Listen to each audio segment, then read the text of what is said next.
Fox Sports. We are Baltimore. We are Ohio.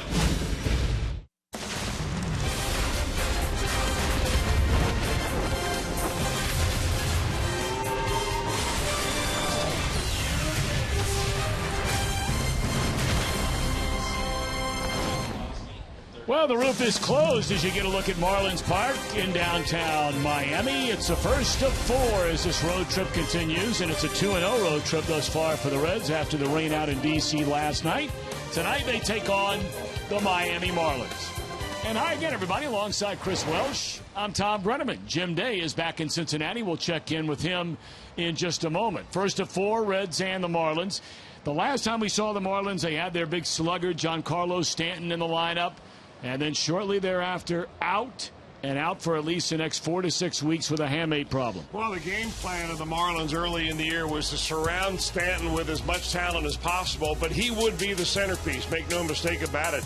And now that he's out with the surgery on his hand, you can see that, well, the offense is going to lack a little bit, and they are. Their batting average is down. Their runs per game is down, about 1 run per game, and that is huge in Major League Baseball.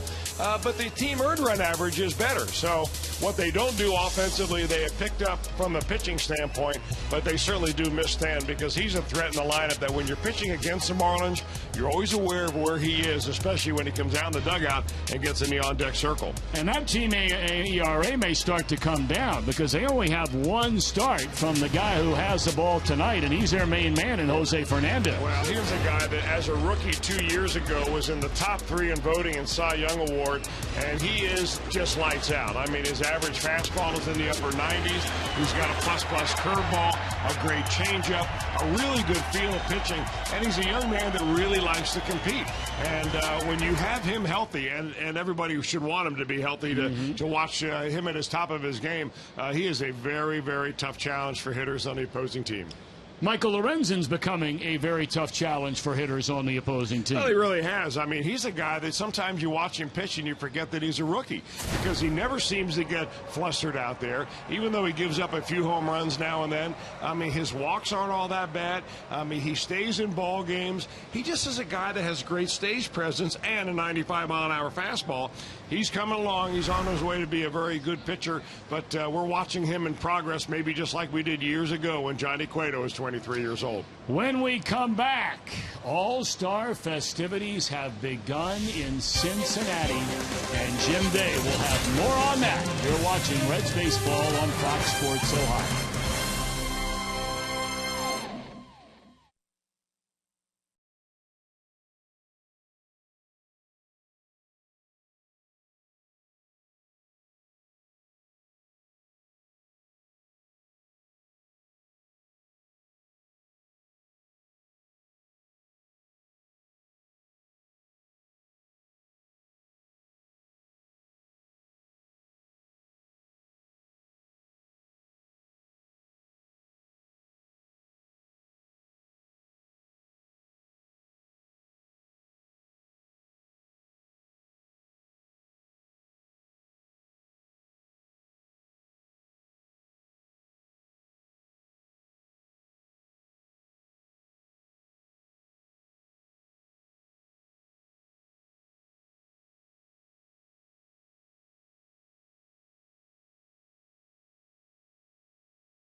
Reds baseball on Fox Sports Ohio, brought to you by Cincinnati USA Regional Tourism Network. Stay close to CincinnatiUSA.com. By Chevy, check out their award-winning lineup only at your Tri-State Chevy dealer. And by Skyline Chili, feeling good. It's Skyline time.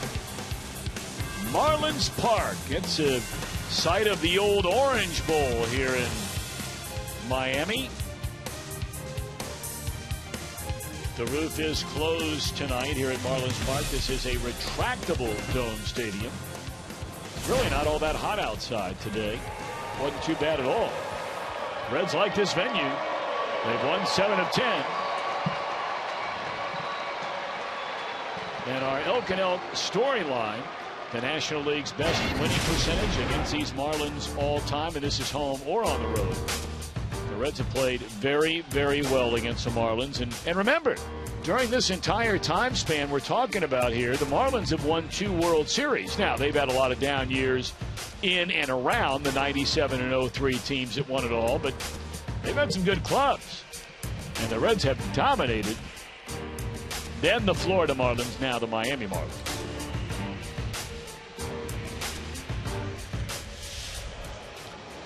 Ryan Price. His starting lineup tonight presented by Meyer.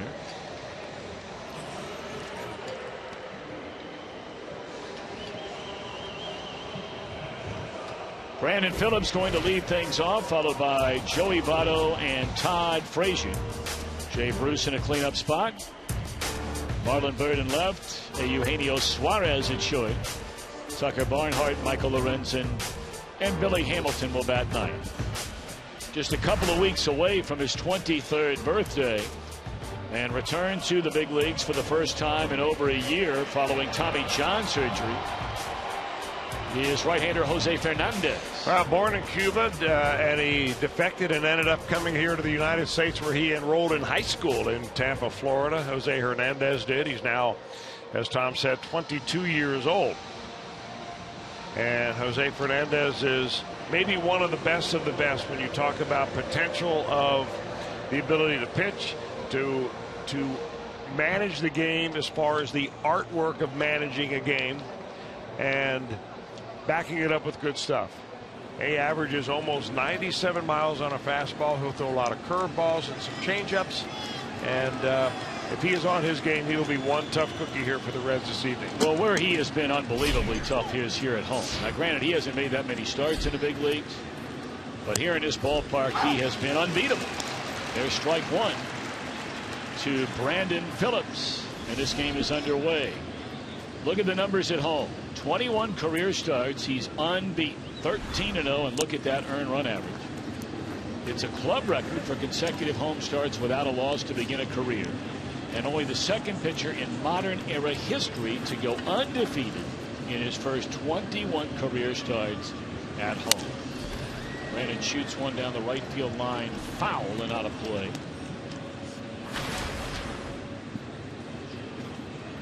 Now, one of the best strategies against a guy like Jose Fernandez is early in the count, because you know he's a strike thrower, is to get up there and try to get on top of a fastball. Because if you start waiting in the count for him to come back with that curveball, it is one of the best breaking balls in all of baseball.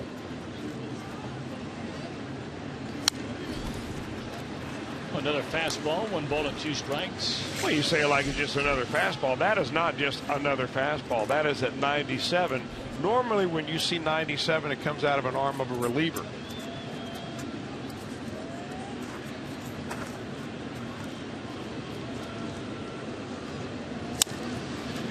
A breaking ball is served into left center field, and making the running catch is Christian Yelich. 1 away. Let's look at the Marlins on defense, presented by Ford. When we saw Yelich, and of course this is when they had Stanton playing in the outfield, Yelich was playing in left. They brought up Cole Gillespie. He's out in right for Stanton. Yelich has moved into center. Michael Morse is healthy again. He was not when they played in Cincinnati. He'll play left. Dietrich, Echeverria, Gordon, and Bohr third to first, and Mathis hanging a sign. Here's Votto. First pitch swinging, foul ball. Votto had a dynamite 2 games in the nation's capital. He went into that series with just 5 hits in his prior 45 at-bats. He had 2 hits and 5 trips in the opener, and then against Max Scherzer, double, homer, single in 5 trips to the plate.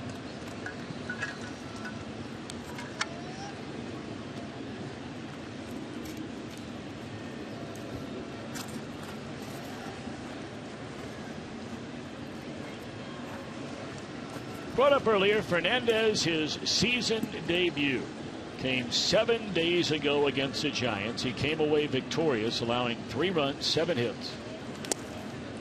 He did not walk a batter and struck out 6 over 6 innings. Got in trouble early in the game, settled in, allowed a solo home run, but then he hit a home run, which proved to be the game-winning hit.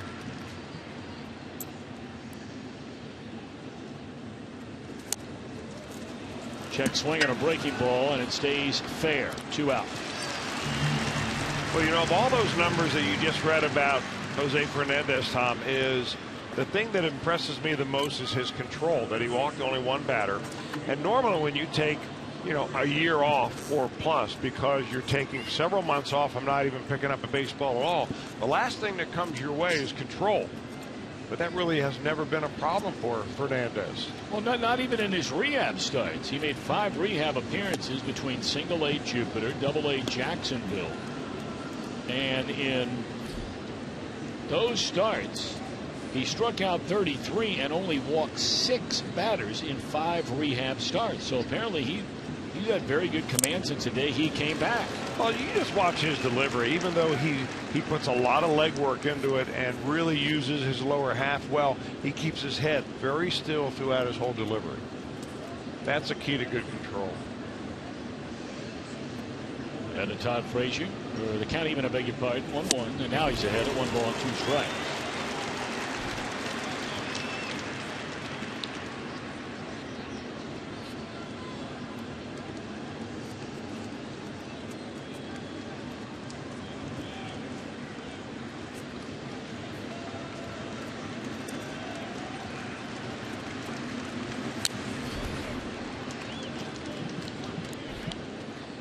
Well, the motion we're talking about is he really uses his legs. I mean, if you look at that area down there, I mean, he just pushes off and fires off that mound. I mean, it's just not that back footage just coming off the rubber. It is really pushing and firing off the rubber. 2-2 to Todd Frazier. It was announced yesterday. We knew at an inkling that Frazier was going to be a part of the Home Run Derby at Great American Ballpark this coming Monday night. He is the overall number 2 seed under the new format they're using this year. That one hooked into left field. This will be a 1-2-3 opening inning for Fernandez. Michael Lorenzen will try and do the same when the Marlins come to bat when we return.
against Jose Fernandez. Let's take a look at Dan Jennings' starting lineup. Of course, he took over for Mike Redmond as a manager well over a month ago. He has D. Gordon. He's on his way out of the All-Star game. The only Marlin, by the way, headed to Cincinnati next week. Yelich in center, Echeverria at short. Moore at first, Morrison left, Dietrich at third.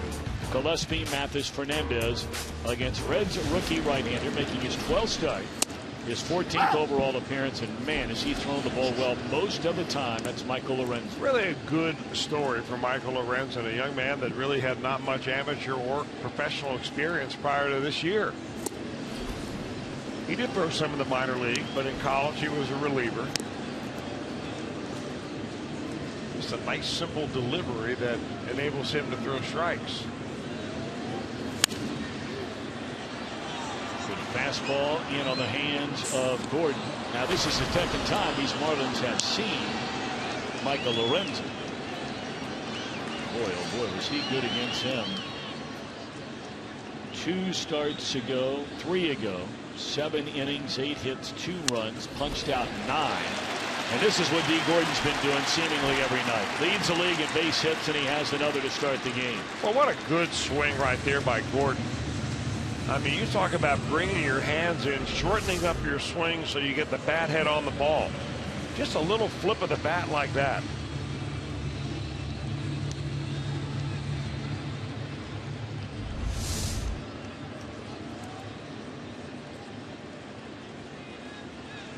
Gordon very much a threat to run. 30 stolen bases. He's been thrown out 11 times. Now the batter, Yelich.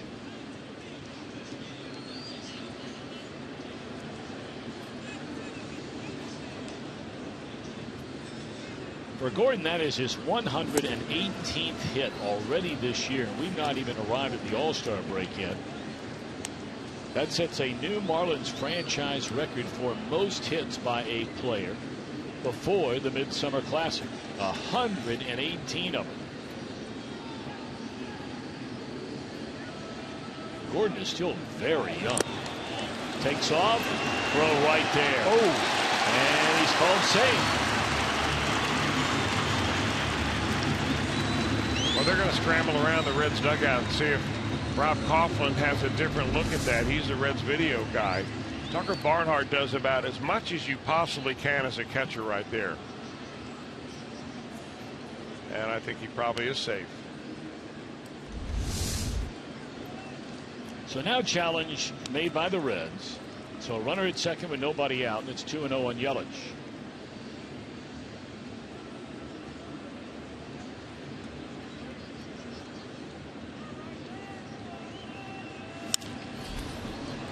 Beat him with a 2-0 fastball. Well, this is a situation that after you have a no-out stolen base, it changes the entire at-bat for Christian Yelich. It also changes the at-bat for the pitcher Lorenzen. Lorenzen does not want him to hit the ball the right side. Yelich does. So that's why you got the low outside fastball last time. They're going to go back out there again. That time they went off speed, 80 miles per hour. Yeah, this is one of those situations, Tom. It's almost like having a runner at third base with nobody out or with 1 out, where you really want to strike out here. It's not necessarily how many strikeouts you have, it's when you get them. And this is a very important time here for Lorenzen.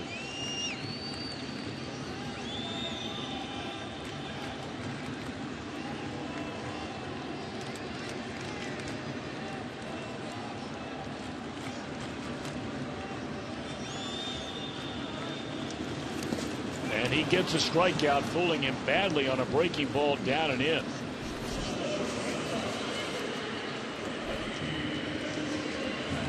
Really good job by both Lorenzen and Tucker Barnhart here. Barnhart's going to block that ball no matter what.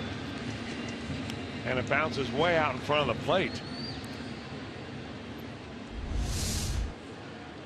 Tucker getting more and more and more playing time here recently after Brian Pena was catching so frequently, but now Barnhart's starting to settle in and get the majority of playing time.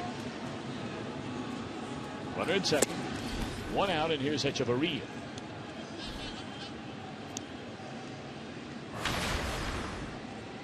.283 hitter, 4 home runs, has driven in 33 runs. Good fastball knee high on the inside corner. You know, I can't help but going back to, we were talking about that swing by D. Gordon a moment ago, and I think for a lot of Reds fans, the first thing you think of is Billy Hamilton when you watch D. Gordon. As far as, okay, does Hamilton have the capability of turning into this kind of hitter? That one just did miss the batting. You know, remember, D. Gordon's first year in the big leagues, first, you know, where he played 90 games, almost 90, he had .228 for the Dodgers. He had an on-base percentage of .280. The next year he started so badly, and then he got hurt, was hitting .234. Wasn't getting on base, wasn't walking, fell out of favor in the organization. And then last year he finally had a chance to play a full season, and that batting average skyrocketed it from where it had been the 2 prior years up to .289. On base percentage still not great at .326, but now he's made another big leap so far this year. Ground ball to short. Gordon stays put. This will be the second out of the inning. Chris, if you're a Reds fan, isn't that what you're hoping Billy Hamilton can start to do? Well, the other thing you consider there is that Billy Hamilton came to the major leagues a year ahead of D. Gordon. Gordon was 23. Billy Hamilton is 22. You know, in my mind, Gordon still doesn't take enough walks. He's only walked 11 times this year. So if he doesn't hit, he doesn't get on base. But I think what he does right, which is what we made example of, that little flip swing that he had just so he wouldn't strike out, stay alive in the at bat. That is what I like to see more of Billy Hamilton do. Now big Justin Boyd. Gordon led the league in stolen bases last year. Billy Hamilton leads the league in stolen bases this year.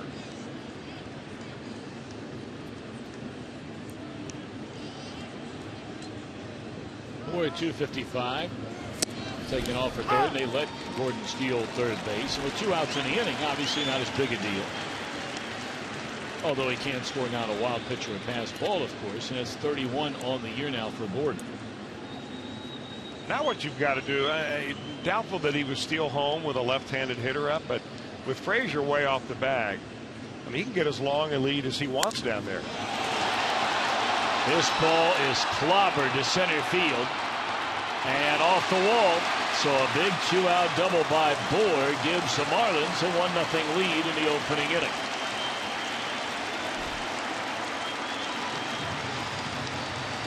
Well, there are not too many ballparks around the major leagues where this is not a home run. I mean, this big lefty just puts everything he has into it, and it bounces off the wall about 415 feet away. It's like they brought that part of Joe Robbie Stadium into Marlins Park, where they had the cutout in deep left center field, so very, very deep. Used to be 434 out there. 418 here. But a high wall. A little more than a chip shot, though.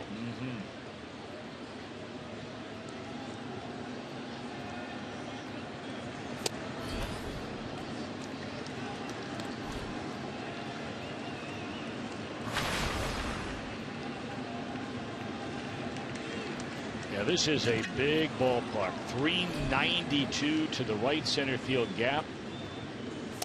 Talked about 418 to center with a high wall, higher than anywhere else as you move from left, center, and right. 386 to left center field. And even down the left field line, that is not a cheapie at 344. Most ballparks are around a 335 range, somewhere in there.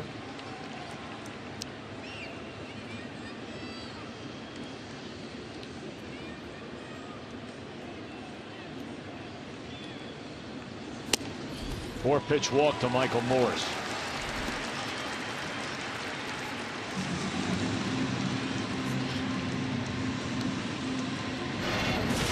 Reds on defense presented by Ford. This has pretty much been standard operating procedure with this group.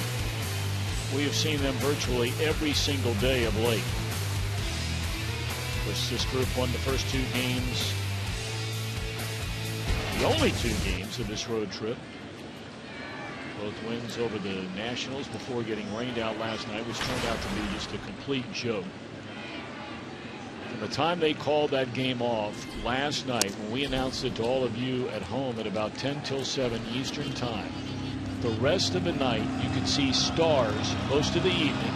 And the Reds team had to wait around for the plane to get into D.C., so we sat at the ballpark in the TV booth, even I did, Chris, till 10:15 last night.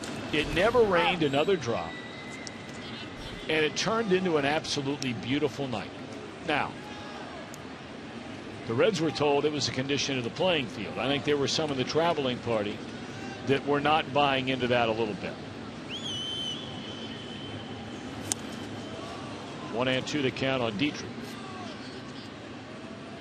But that game should have been played last night. And what you might be implying is the fact that the Reds have had the Nationals number. The Nationals were playing short, meaning they had a couple of guys who were on the roster but really not able to play, and they have a whole bunch of players on the disabled list right now.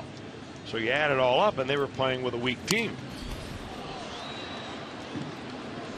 Of course, that game will be rescheduled sometime in late September. That's what we're figuring. If necessary. Yep. If necessary means that if it has a bearing on any of the pennant races. Mm-hmm. And with the Nationals, that's a real good chance. Of course, the Reds would have to kick it into an entirely different gear, which you never know. Boy, this is where Lorenzen, when he's had problems, he has had problems. He's walked 36 batters. After the walk a moment ago to Morse, and after getting ahead of Dietrich, he plunks him with a pitch, and now all of a sudden they're loaded.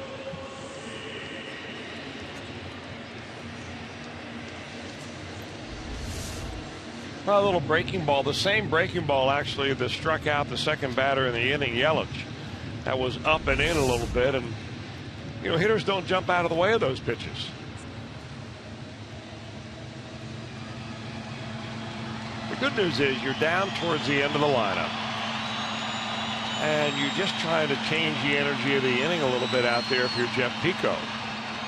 So you build up his confidence a little bit. You give him one or two things to concentrate on, nothing more than that. But everything you say is positive.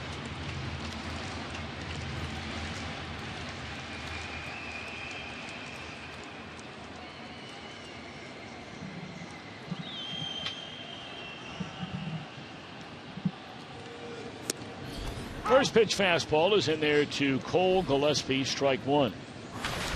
The Marlins had a runner at second with 2 outs in this inning.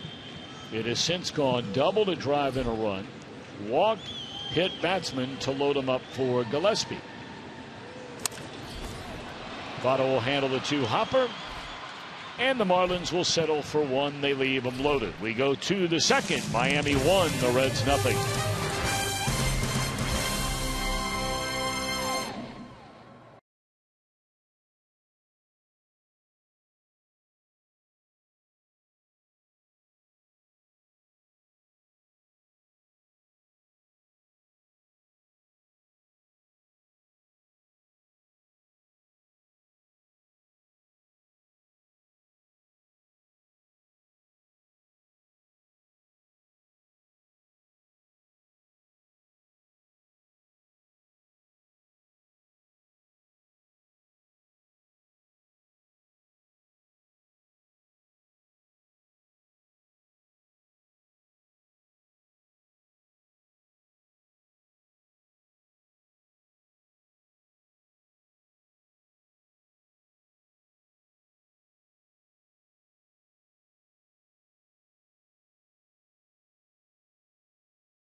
Hashtag Ohio Data Strong Fan, and you might just see yourself during an upcoming Reds telecast.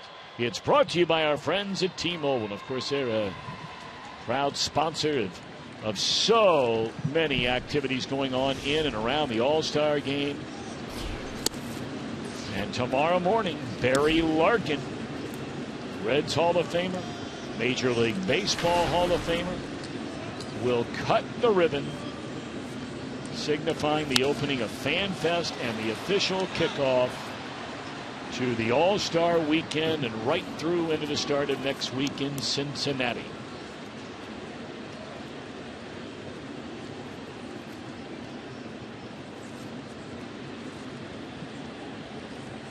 Jim Day is already back at an early look at Fan Fest tonight. He left the team this morning out of Washington, D.C., stayed overnight last night while the rest of us came down here to Miami. So if you're down at Fan Fest, make sure you say hello to Jim Day and Jeff Pecoro and Brian Giesenslaw and Chris Welsh, and all of us will all be hanging around. Jay Bruce gone on strength. And that's the first of the night for Jose Fernandez. Well, they got him on a fastball, but Fernandez's fastball looks even better after you see that breaking ball.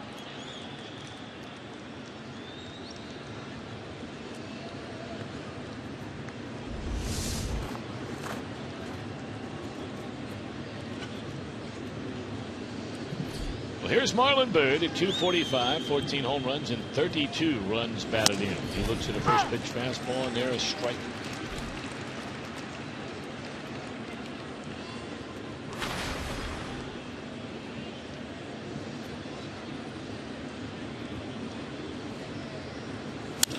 And that one is shot down the left field line off the bat of Marlon Byrd. Morse coming over to cut it off. Morse does not throw well at all, and anytime the Reds have a chance to run on his arm out in left field, they will, and Byrd easily in with a double. Now, Marlon's a pretty good fastball hitter, and he gets one right here at 94 miles an hour on the inner part of the plate. Down is where he likes it, down is where he gets it.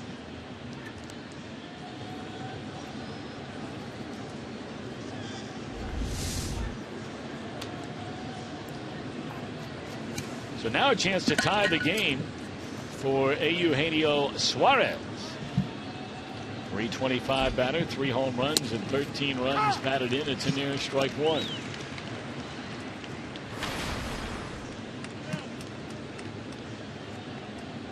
Suarez had the big game, of course, in the series opener in D.C., where he had 3 hits, was on base 4 times, and knocked in 2 runs, including snapping a tie in the 8th inning with a home run just inside the left field fair pole. Slider in there, a strike.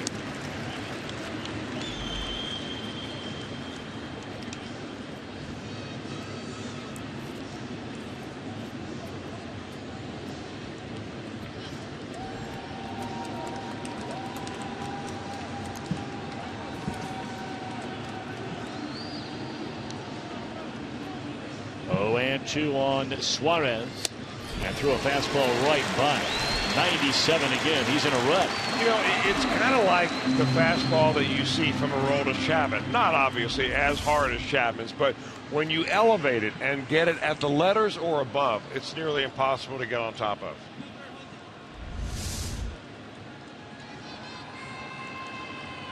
You know, when you throw a fastball down, you speed up the hitter's bat, a la the base hit that Marlon Byrd got. You chase it upstairs, you've got to get it out in front of the plate. Swung on and fouled out a play by Tucker Barnhart. He's behind strike one. What we've seen out of Tucker with more playing time is a little bit better approach at the plate where he's not swinging wild. That was one big swing right there. I imagine later in this at bat, you're going to see him cut that swing down a little bit more and more, trying to make contact.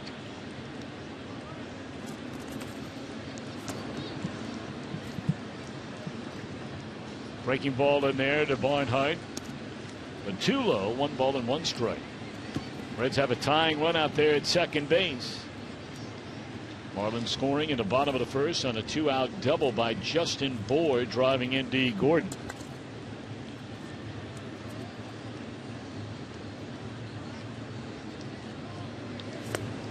Oh, a venomous slider right there. 1 ball and 2 strikes.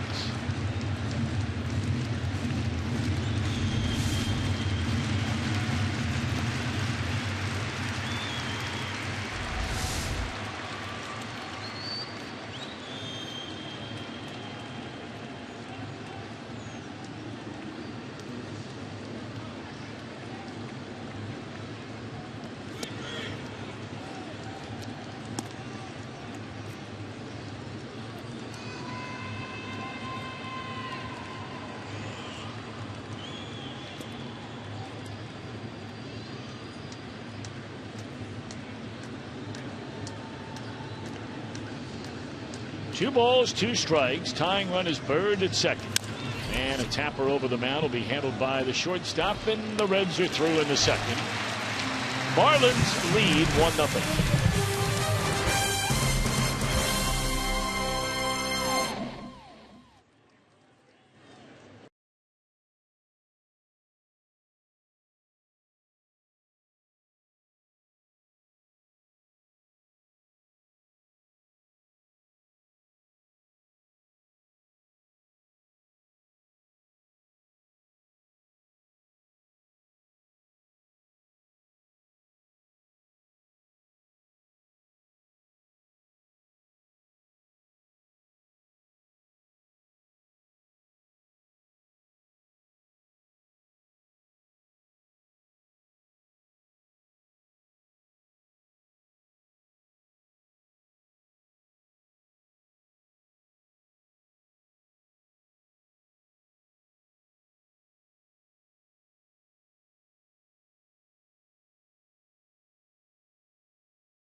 Lowest opponent's batting average with runners in scoring position, and these are all National League pitchers.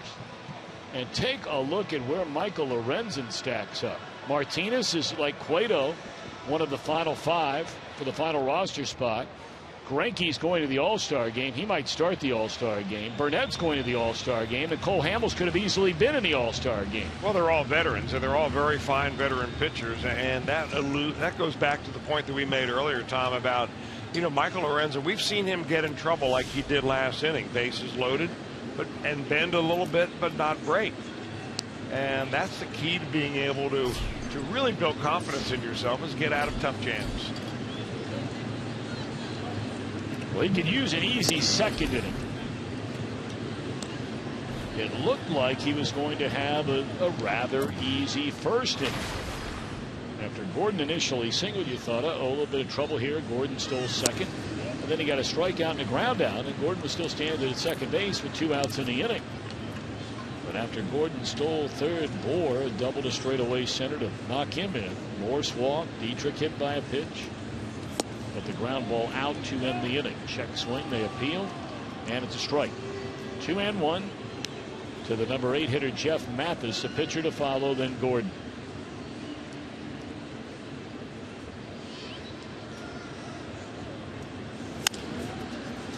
Good pitch there. In on Mathis. Tapper to Frazier, 1 away. Sometimes when you go against a pitcher the caliber of Jose Fernandez, and the game takes on the energy of a low-scoring, well-pitched game, you can kind of get caught up in that swell. And that may be something that will really benefit Michael Lorenzen tonight, where it seems like when your team goes down 1, 2, 3, it becomes a little easier to match that as the opposing pitcher.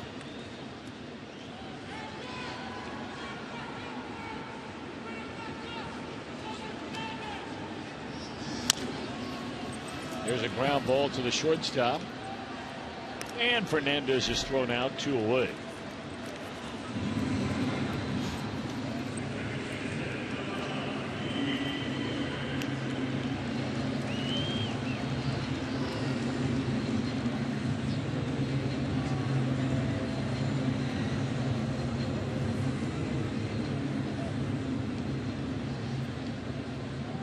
So 2 away for Gordon.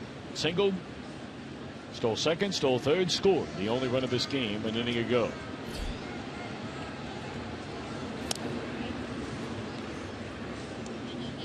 Have a night game again here tomorrow night. A late afternoon start Saturday, early afternoon Sunday, and then the All-Star break. And the Reds will open at home following the break. Cleveland for 3. The Cubs for 4. Including a doubleheader. 2-0 on Gordon.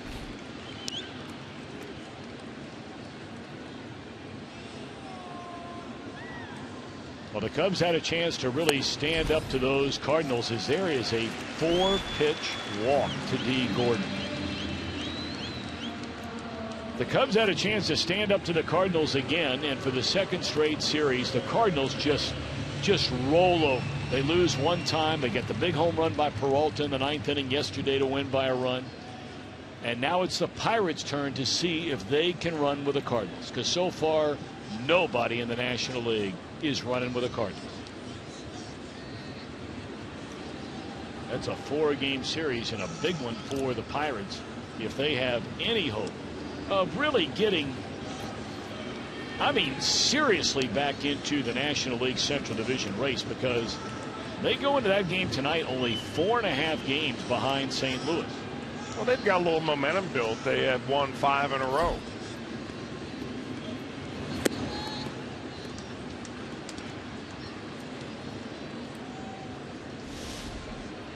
There you get a look at the standings inside the National League Central. I mean, with all the talk about the Cardinals, the Pirates only lost 4 more games than St. Louis has so far this year. It's just extraordinary the way that entire culture has changed in Pittsburgh. I mean, this was just a rotten team for a long time. Did not have a winning season for 20 years.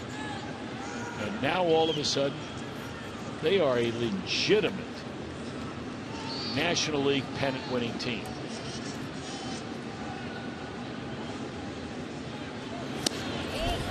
Throw down to second, and out is the call at second base. And Dan Jennings is already turning around to get word from his video director as to whether he might be interested in challenging this call. Well, it sure looked like the throw beat him, but the question is, did the tag get down on the runner? And I'm not so sure it did. I think that when we take a look at that in the slow motion, it doesn't look like that the tag is on him until his legs are hit by the glove and he's already on the bag with his hands. This is kind of the weird things about the replay, is that while we're waiting for the replay officials to decide, the umpires, of course, they're on the headsets, but the players are just kind of standing around the field. This would be the 3rd out of the inning, so half of the Reds are in the dugout or near the dugout. And the rule is you're only allowed to have 30 seconds after the final out is made to determine whether or not. And it was longer than 30 seconds. And Jennings decides he's not going to ask for a review. So we go to the 3rd. Marlins lead 1-0.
Top half of the third inning, and the Marlins have a 1-0 lead over Michael Lorenzen and the Reds. Reds have one hit.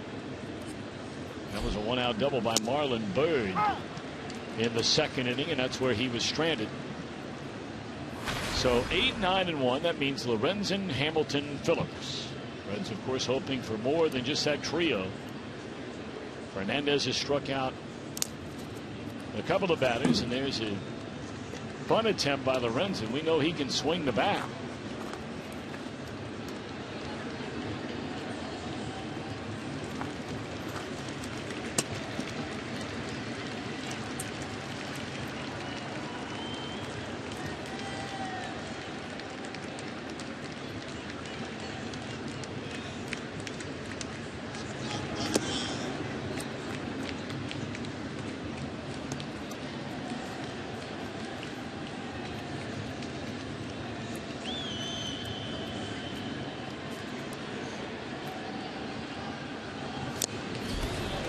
Gone swinging Lorenzen, and that's 3 in the game for Jose Fernandez. Well, what you have hoped to happen when you face Jose Hernandez on a day when he's on his game, that you can be persistent and tough enough around the batter's box to have him run up his pitch count. They are not going to let him go past 100 pitches. Not coming back from Tommy John surgery. This only his second start. And you really wonder when you look at Jose Fernandez and you ask yourself about Tommy John surgery, you know, whether it was preventable or was it predictable. I mean, he came up when he was 19 years old. Down the left field line and unable to get there is Michael Moore. And believe me, the Marlins took very good care of his numbers starting as a major leaguer, and even in the minor leagues they made sure in none of his first 8 starts did he throw any more than 86 pitches. He did not hit 100 pitches until his 13th start in the major leagues. When September rolled around his rookie year, they shut him down at 175 innings. Yet a couple of years down the road, he's having arm surgery. Short hop, and the throw gets past Board. Would have been very close either way. That's a pretty good effort right there by Gordon. He knew if he doesn't get to that ball on that high bounce, he has no chance. And even then, it's a slim chance.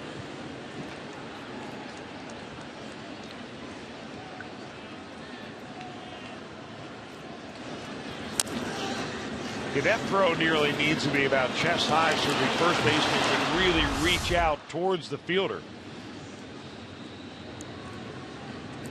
So now we get a bang out. At Hamilton, the top 2 base stealers the last couple of years in the National League, going toe-to-toe here tonight. Gordon already with a steal of second and a steal of third in the game, and now Hamilton's chance after the infield single.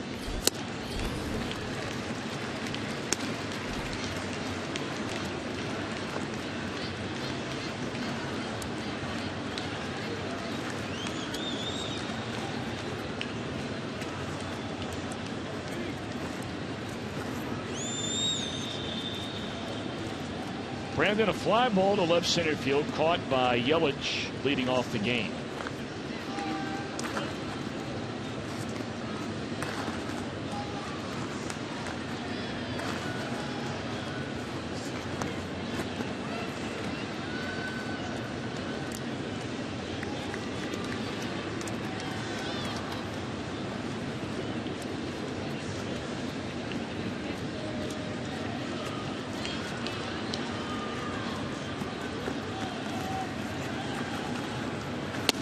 Fastball high, a ball and a strike on Phillips.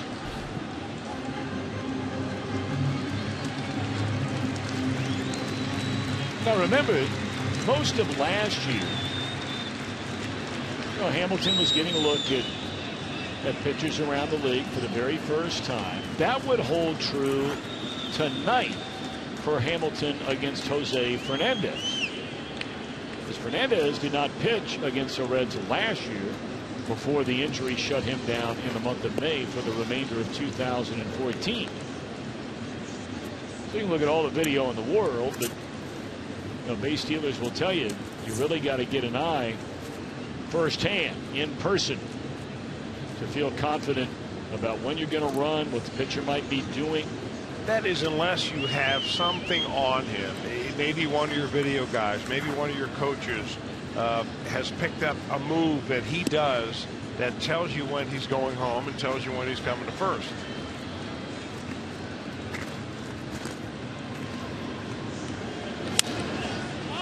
In the air and playable. Will be the second out of the inning. And Fernandez has never been an easy guy to steal a base off of. I mean, even his rookie year, he only gave up 6 stolen bases. They threw out 4. Actually, they threw out 7 if you include pitchers caught stealing and pitcher pickoffs.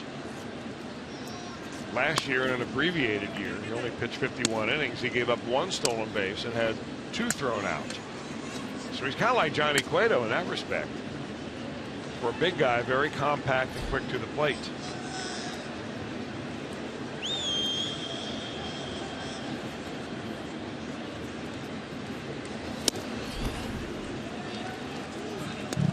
Ball 1 to Joey Votto. Votto a check swing on a breaking ball, and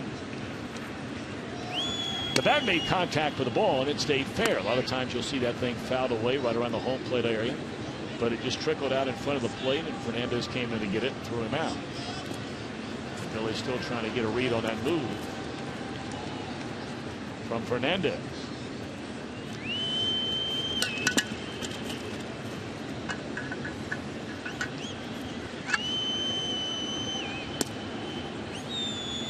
Hamilton, the major league leader, 42 stolen bases and 48 attempts. He's not running. Pulled the string on him there. Came off speed. Votto perhaps looking for that 1-0 fastball. Did not get it.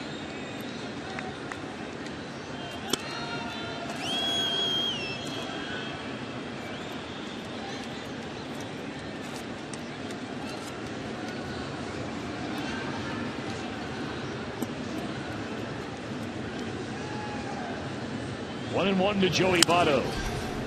That time Fernandez came with a fastball and it's fouled out of play. Yeah, good swing by Votto, just a hair late.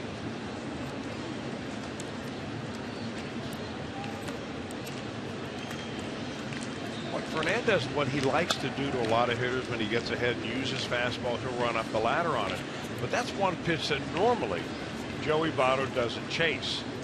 Really good idea of the strike zone, especially the top end of the zone and the inside part of the strike zone.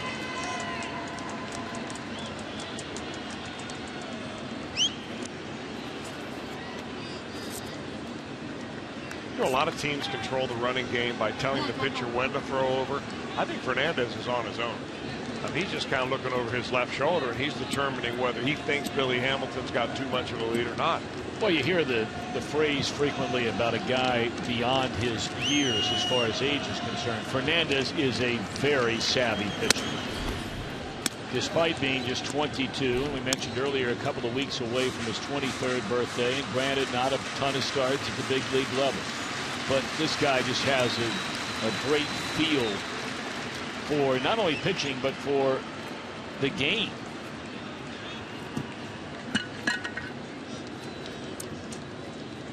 Hamilton has not even attempted to run yet. And here's strike 3 call.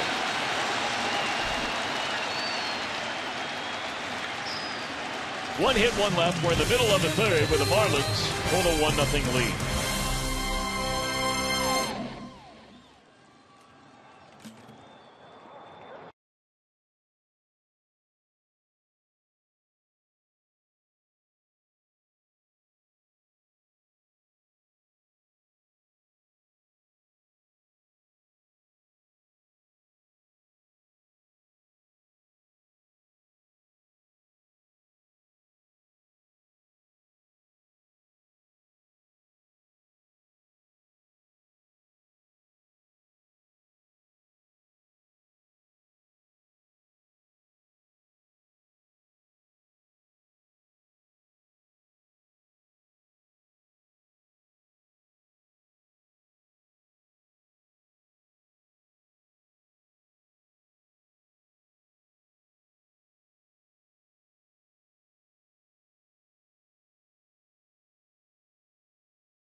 And Hall of Famers, including Barry Larkin, Tony Perez, Eric Davis, and so many more at the T-Mobile All-Star Fan Fest, and that's with the price of admission.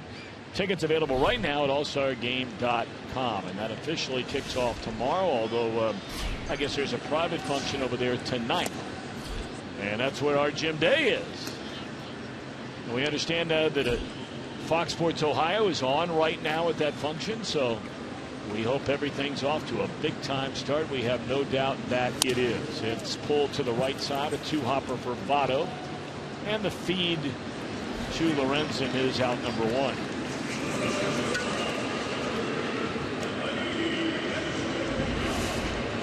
Well, this is the last out of the inning, and Joey Votto did not like that ring-em-up strike three call. He just stood there in the batter's box. Really didn't say anything. Quinn Wolcott, home plate umpire, says you can rent the space, but it's not for sale.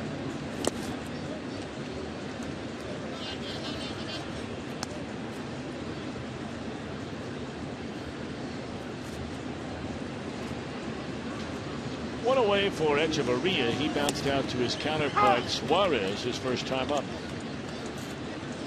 1 run, 2 hits for the Marlins. No runs, 2 hits for the Reds. Reds have stranded 2. The Marlins left them loaded in the first inning when they scored the only run of this game. And Echeverria drops one into right center field. A 1-out hit for him.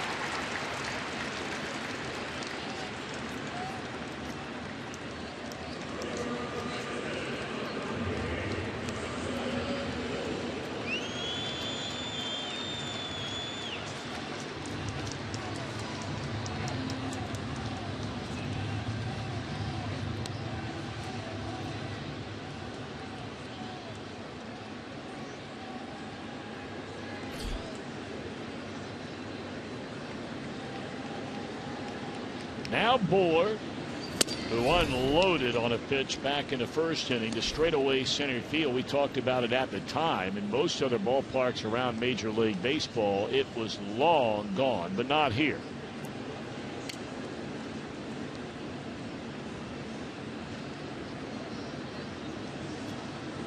That's where that wall, starting at the 392 mark in right center, running all the way out into the deepest part of left center, continues to rise in height, moving from right to left.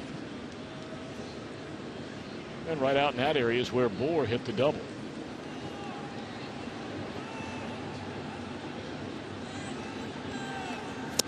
Now what are they officially? This is my first time in this ballpark tonight. Well, do you know what they call that thing out in center field? I believe they call that the home run structure. That's the name of it? Well, that's what I call it. And I think that's a pretty good name.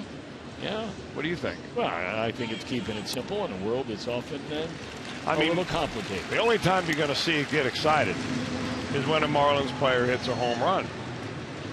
And it is quite a sight. That thing would be going all the time if I was still in the league. Come on now.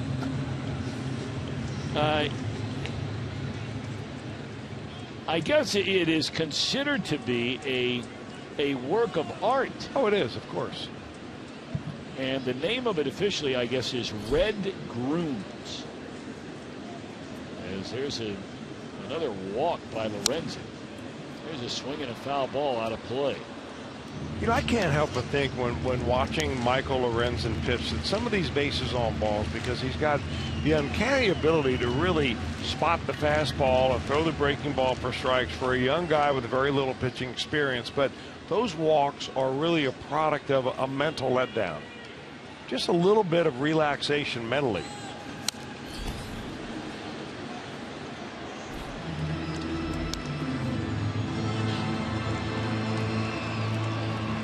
After walking Bohr without throwing a strike, he's going right to work on Morse, getting ahead 0-2. And remember, Morse was the beneficiary of a 4-pitch walk after the run-scoring double in the first inning from Bohr.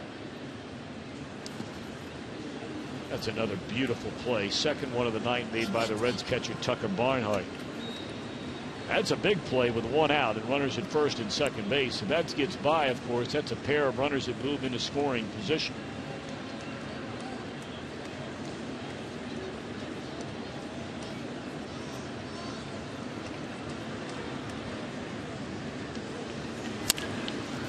Slow tapper down to third. Frazier will just wait and make the tag on the runner coming that way for the second out of the inning.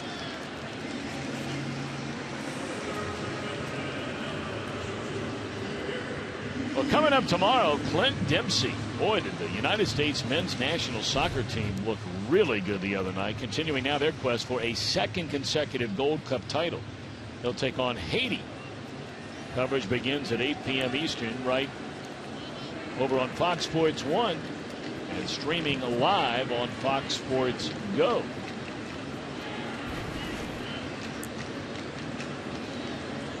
All right, one more out to go for Lorenzen to keep it a 1-0 Miami lead, and it's strike one to Dietrich. Young man grew up in Cleveland, Ohio. My, oh my, did he have a series when the Marlins were in Cincinnati. One game he had 2 home runs. First time he's ever done that in his career.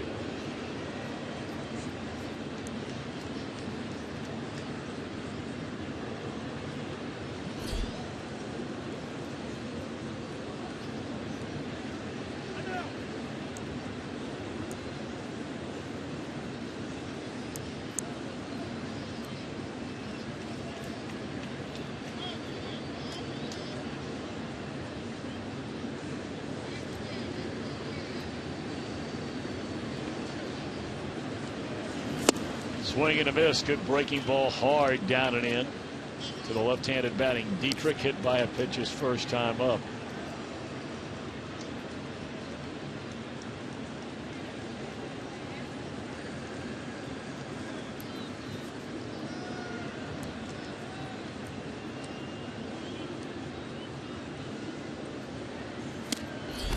Gone swinging on the fastball is Dietrich. 2 strikeouts for Michael. We've played 3. It's a 1-0 Miami lead.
Eastern time to vote for Johnny Cueto as the final National League All-Star. Here's what you do. Go to Reds.com and cast your 2015 Esurance MLB All-Star Game final vote. Now, we understand the top 4 players out of the 5 are within 1% of each other. Cueto slightly in the lead, but at less than 1%. All 4, Martinez, Tulowitzki, Kershaw, Familia, a little further down the track. So, I mean, you know the Cardinal fans are voting. You know the Rockies fans. You know the Dodgers fans are voting for Clayton Kershaw. So the Reds fans normally really step up to the plate in these situations. They've proven that through the years. I bet my dad's even logging on to vote for Johnny Cueto. I'm sure he is. He's become so computer savvy. Carries his little phone around with him, gets on the internet all the time. He's probably every spare minute of the day just punching away another vote. Good for him. Good for him is right. I bet he's dialed into our game tonight. I'll have to check in with him. He told me the other day, he said, boy, Chris knows his stuff over there. I said, well, why would you be surprised by that? He said, I'm not surprised, but he said, I'm just saying, that guy really knows what he's talking about when it comes to pitching. Frazier, a base hit to start the inning. Well, that's the good news. What's the bad news? No bad news. He was very, very complimentary. And does he critique his son as well? Oh, yeah, mine aren't so good. And that's been the case on a number of topics for a long time. Well, you're not grounded for any of your broadcasts, are you? No, those days are long ago. I'm not sure they ever began.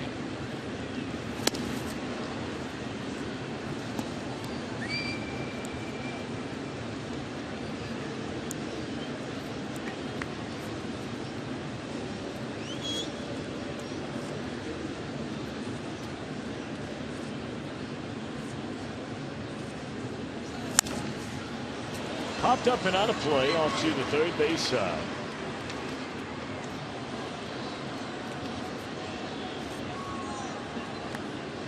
Jay Bruce struck out swinging his first time up. Reds have a tying run at first to start this top of the fourth inning. Each team with 3 hits. The Marlins scored in the first if you're just joining us. Fernandez throws it by Bruce at 95. The fastball for Fernandez has been anywhere from 95 to 97 pretty consistently all night tonight.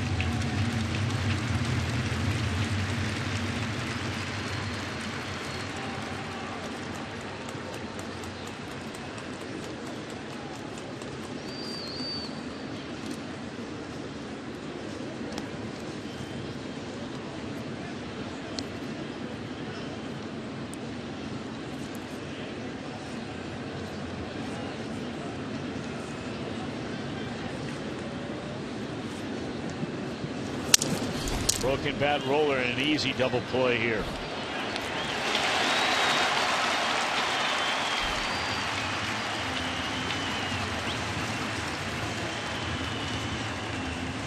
So here comes Marlon Byrd, and my oh my, is he bringing the energy? Presented by IGS. Now a 12-game hitting streak after his double down the left field line his first time up, during which he is hit, by the way, during that streak. 347, 2 doubles, 3 home runs, 6 batted in, and the 12-gamer, the longest by a Reds player this year. Strike one.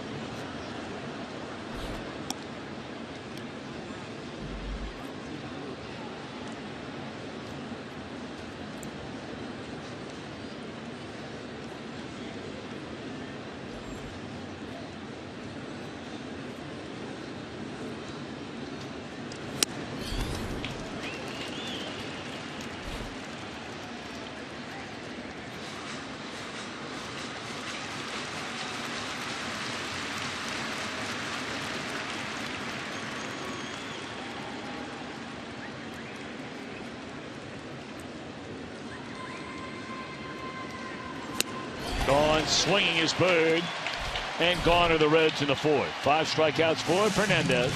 1-0 Miami.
Reds fans doubled it. I love it. That is really cool. I just love all the events that are going on. The Reds Community Fund is so active in this whole week of fun baseball stuff. Really, really cool. Fastball up and away to Cole Gillespie. 7, 8, and 9 in the Miami batting order.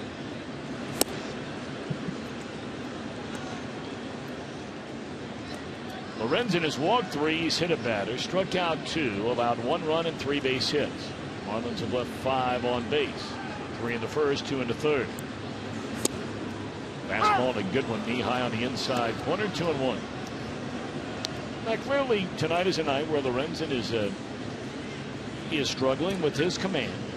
But Chris, you talk about it all the time. How many times as a major league pitcher, whether you're a rookie like Michael Lorenzen or a veteran like Johnny Cueto, and I'm not comparing the two, but over the course of a year, if you're making 34, 35 starts, how many times are you really going to be with your A stuff? They say there? 1 out of every 5 times about. I mean, for the average major league pitcher, those are the days when you just kind of throw it up there and it goes exactly where you want it. When they hit the ball hard, it's at somebody, and you turn around, the next thing you know, you're in the 7th or the 8th inning. But it's those other 4 out of 5 times. You know, so 4 times a month, you have to really work at it. Some are better than others. Sometimes you pitch your tail off and you end up having just you know, it's a little bit of bad luck, a blue pit here and there, a ball goes fair instead of foul. But it's a constant challenge when you're on the mound because you've got 9 guys in that dugout and lineup that want a piece of you, and they're each taking their turn one after another.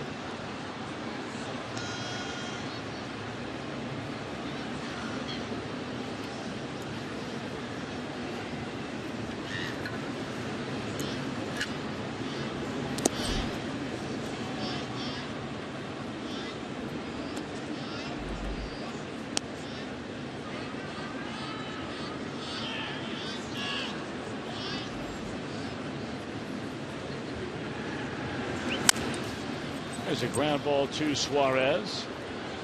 Lorenzen could use an easy inning. That's his 64th pitch of the game, and we're in the 4th inning. It's not a terrible number. As a part of our continuous All-Star coverage right here on Fox Sports Ohio, following tonight's Reds Live postgame show, we have a spotlight show highlighting the 40-year anniversary of the 1975 World Series. Members of the Big Red Machine will sit down and in their own words tell the story as the Reds won their first of back-to-back titles. So much terrific programming coming your way. Really starting tomorrow on a regular basis, running right through the All-Star game. 1, 2, 3, 4 Lorenzen. End of 4. It's still the Marlins in front, 1-0.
on Fox Sports Ohio. Brought to you by your local Ford dealer. Ford, go further. By Meyer. Find more for a healthier you at Meyer. And by Cincinnati Children's, ranking 3rd in the country on U.S. News and World Report's best children's hospitals in America. And we welcome those of you watching from over at Cincinnati Children's tonight. And as always, we hope you had a better day today and an even brighter day tomorrow. Boy, look at all the high-rise condos, office buildings, downtown Miami. And we're not all that far inland at this brand new ballpark, Marlins Park. Reds are trailing 1-0.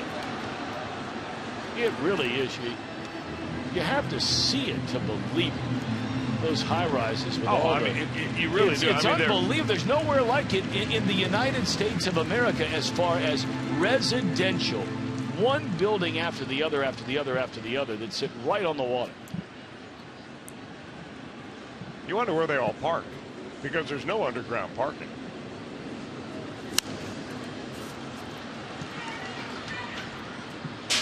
I'm getting away at this one, Daddy. I didn't mean to step on your foot. I am scurrying quickly on a foul ball. We're going a different direction. Yes, we are. You're going towards it, and I'm going away from it. We're talking about a foul ball coming back up towards the booth. Suarez chasing that breaking ball a couple of feet in front of the plate.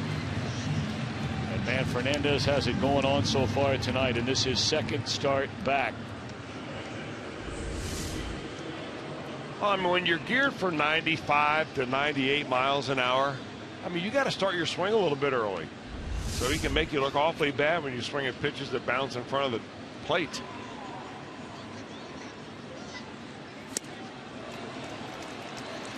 He takes a little bit off at 92. Man.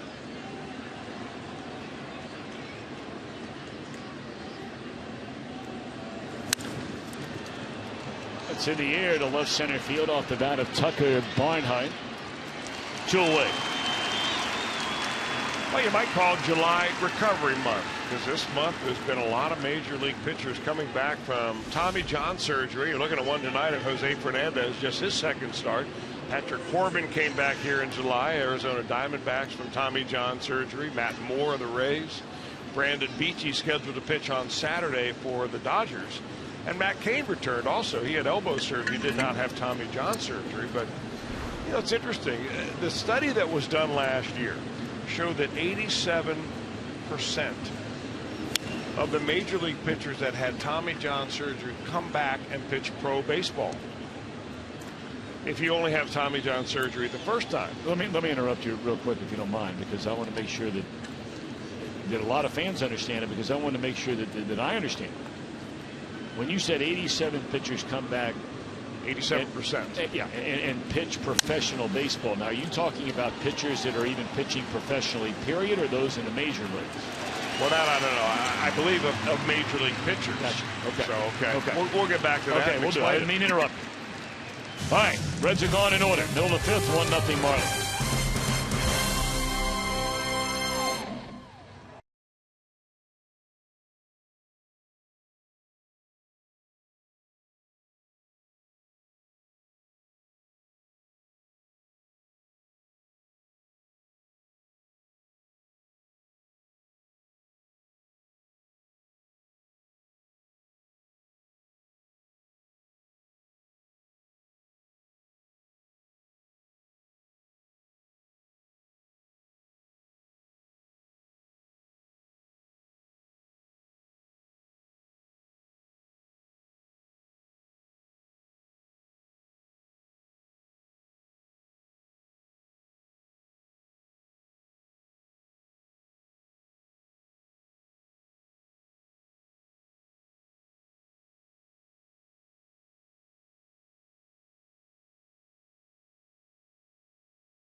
Reds baseball on Fox Sports Ohio, brought to you by your local Ford dealer. Ford, go further. By Meyer, find more for a healthier you at Meyer.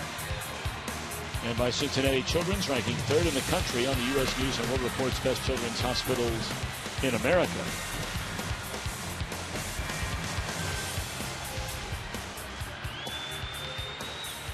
On Saturday, July the 18th, you can see the Redlegs take on the Cleveland Indians at Great American Ballpark for as low as $12. Don't forget, the first 25,000 fans that night in attendance receive an exclusive Get Your Stash On t-shirt. Thanks to Arm & Hammer.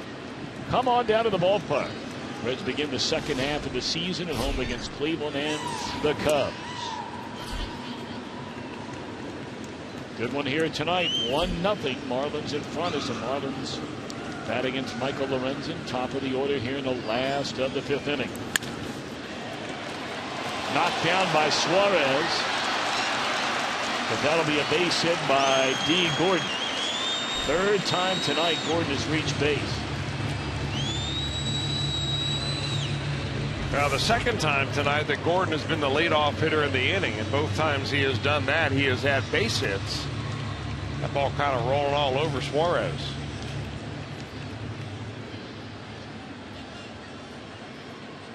I don't know whether they call that an infield hit or not. I suppose they do, since Suarez kept it from going into the outfield. So Gordon will extend his lead as the National League leader in infield hits. Billy Hamilton tied for 4th.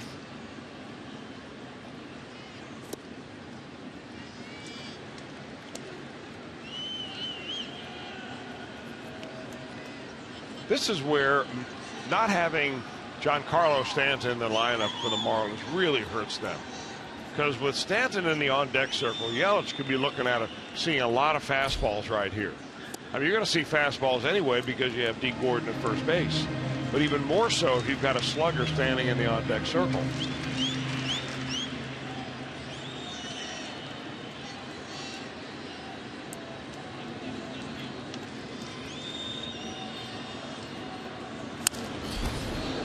Oh, boy. And that was Fernandez who went diving out of the way down in that Marlins dugout.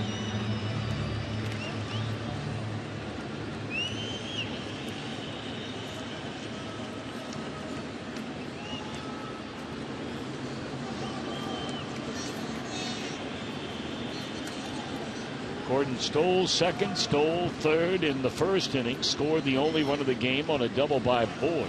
Boy, nice pick by Votto on that. He saved Gordon going to third base. A wild one there from Lorenzen.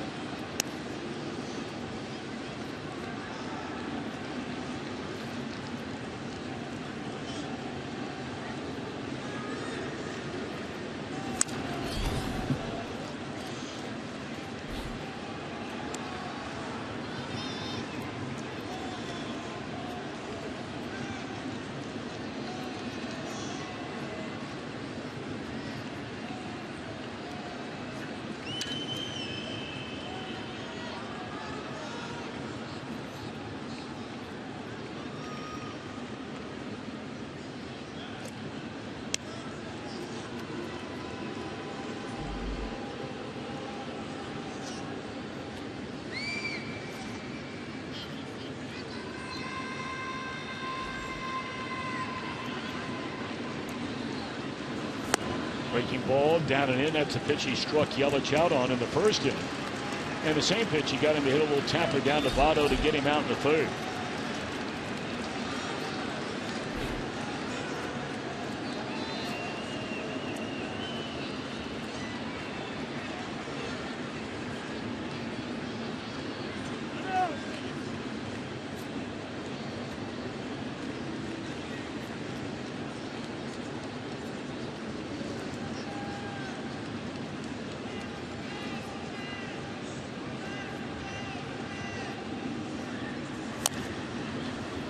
Still 3-2.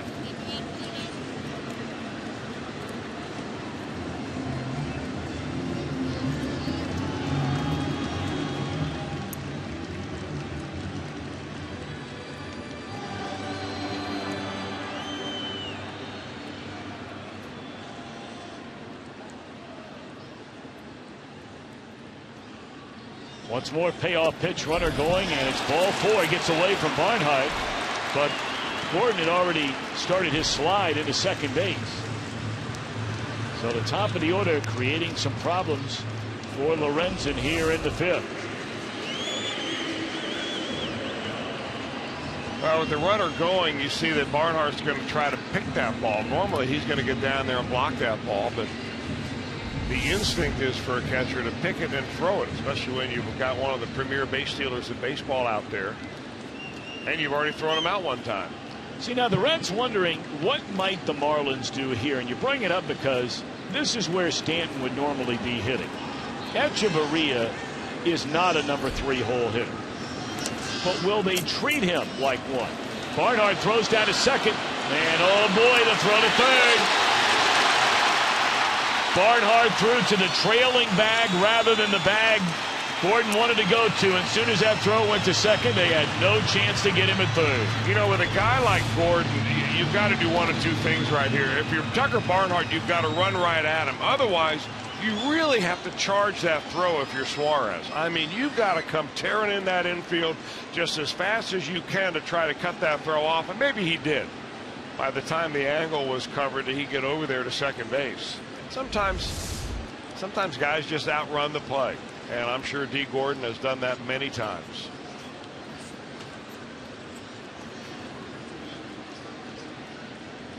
So he's officially given credit for a stolen base of third. Yeah, here's an odd stat for you. You have Billy Hamilton with 13 steals of third base, and that is only the 4th of the year for D. Gordon. He does not like to steal third.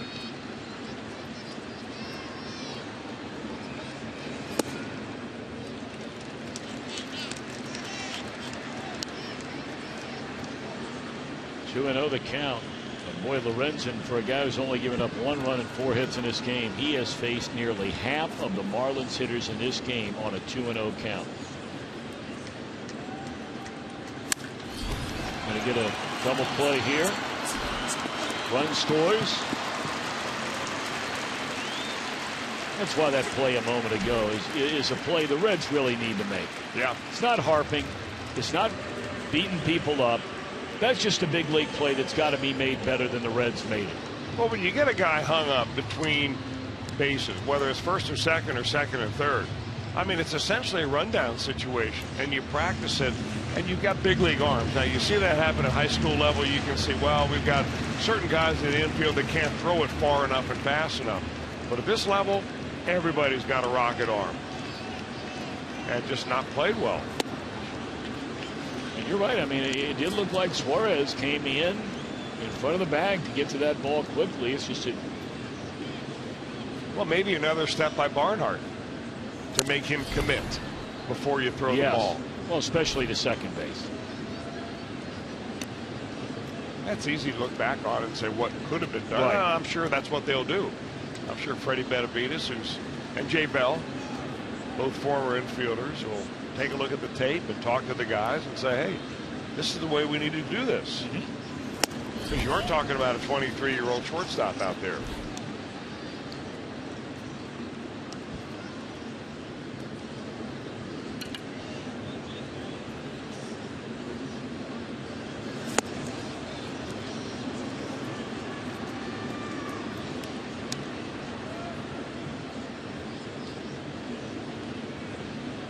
So 2-0 Marlins.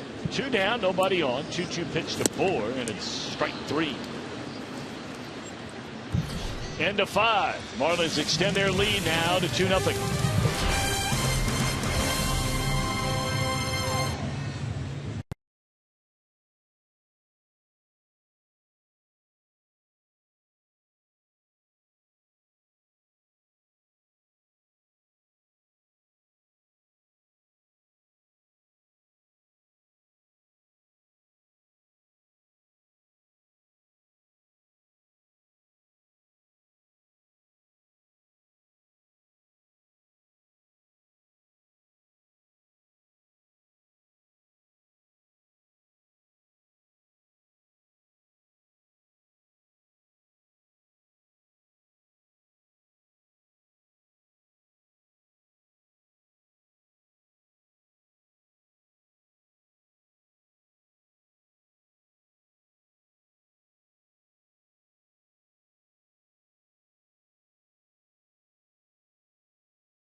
Our game was played at the legendary Dodger Stadium for the first time ever. That's when Reds left fielder Ken Griffey Jr. came off the bench to go 2 for 3 with a single and a solo home run off of Tommy John to be named MVP as the NL won 4-2. Other Reds in the ball game were Johnny Bench. He started for the 13th time. Ray Knight was in the game for the first time, and Davey Concepcion celebrating his 7th All-Star game that day in Los Angeles. I remember watching that game. I don't know why that one stood out so much, but that was very, very exciting to see Ken Griffey Sr. win that MVP award. Of course, Ken Griffey Sr. is going to be in town. He'll be managing the United States team in the Futures game on Sunday at Great American Ballpark. Ken Griffey Sr. And he'll be managing against his good buddy Tony Perez. Yes, who works for these Miami Marlins. He'll be managing the World team. And then Ken Griffey Jr. is going to be throwing out the first pitch for the Home Run Derby on Monday night. I bet he could still launch. Well, it's funny you bring that up because it was a big article written about the other day. Hamilton a bid for his second infield hit. That's quite a play made by the catcher Mathis. It's a really good effort there. He couldn't be more efficient on a play like this. I mean, he gets after it and just kind of fires and throws as he picks the ball up.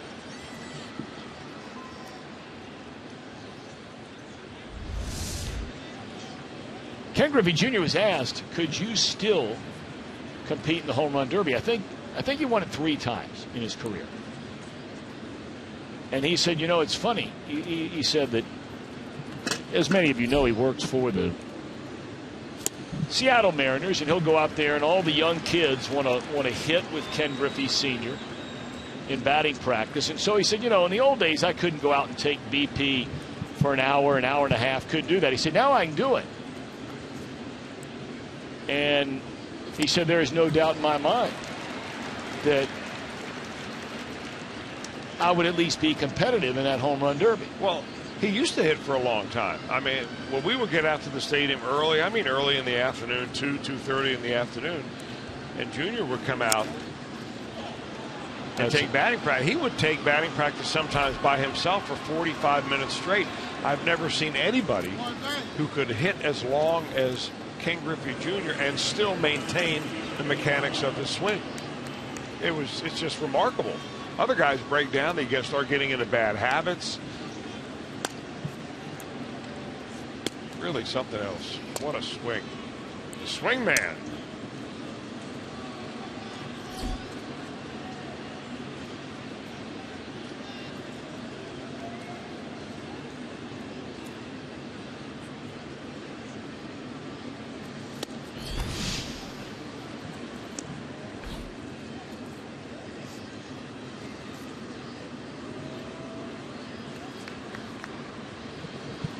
Joey Votto, a check swing tapper back to Fernandez in the first inning, and then he looked at strike 3 and stood there and stood there and stood there and stood there. Because he did not like the call made by the home plate umpire Quinn Wolcott.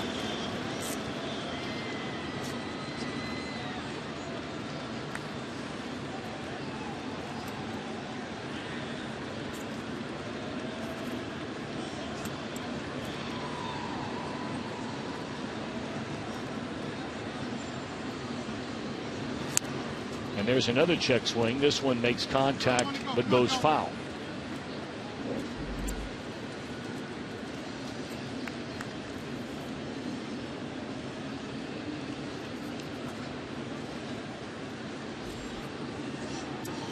One and 2 to Votto. Reds down 2-0 in the first of 4 here at Marlins Park in Miami. Each team with 4 base hits. And here comes a 1-2 to Votto. The slider. Waits on it. Fouls it out of play off to the third base side. And once more we see Votto really choke up on that bat. Especially so on that last pitch. Let's see where he grips it here. He's kept his left hand on that bat. Or the right hand on the bat, I beg your pardon.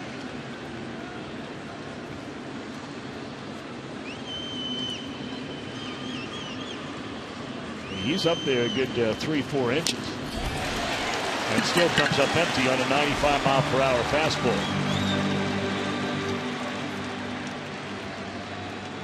7 of them in the game by Fernandez, and he's not walked a single batter all night.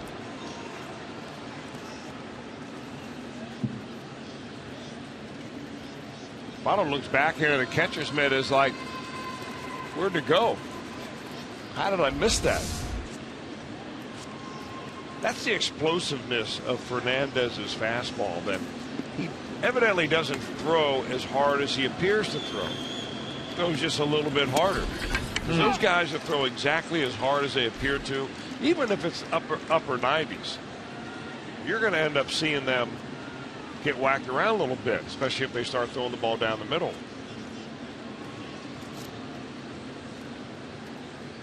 But I think that Aroldis Chapman is in that category because he's got such a long stride. He's got such great extension towards home plate. When he releases the ball, he's closer to home than he appears to be. And I think the same thing is for Fernandez. I mean, this guy uses his legs as well or better than any pitcher in the major leagues.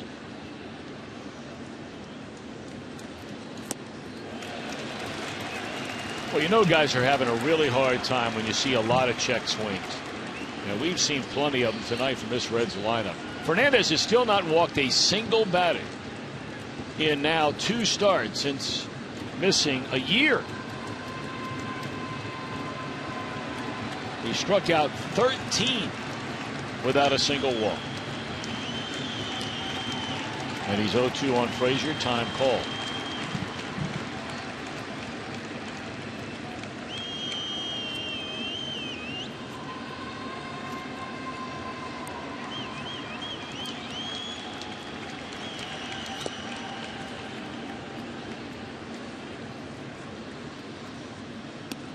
I mean, if you were a power pitcher, young man in high school age, college age, growing up, or if you're coaching a pitcher of that age now, I mean, Fernandez is one of the guys that you want to watch his video and say, well, what is he doing with his lower half that I can teach myself or my kid to really get the most out of your body and throwing the ball at the plate?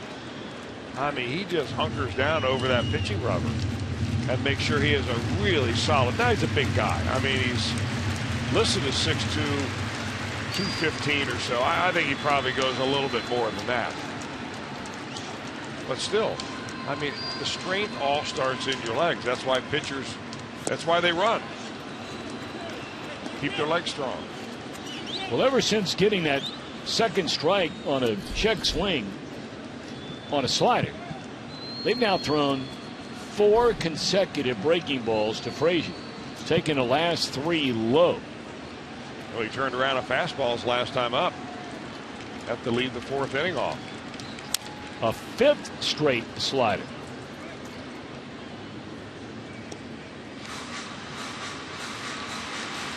You know, Fernandez is one of those guys, and you call it a slider, Tom, and it really doesn't matter. It's just a matter of semantics, really.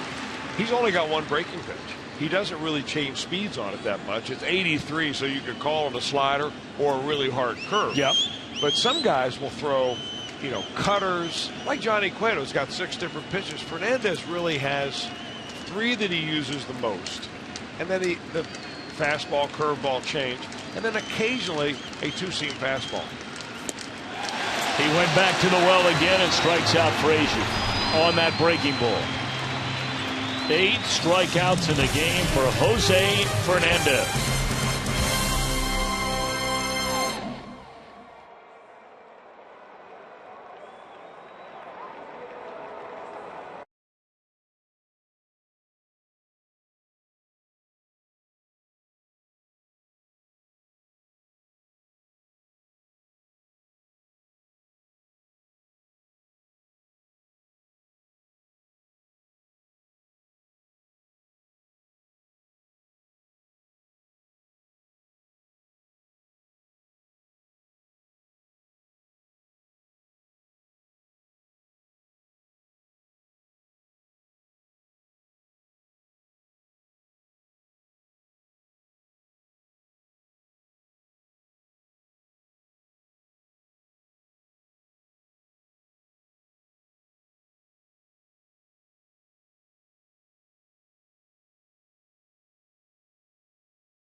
And big series in the American League Central.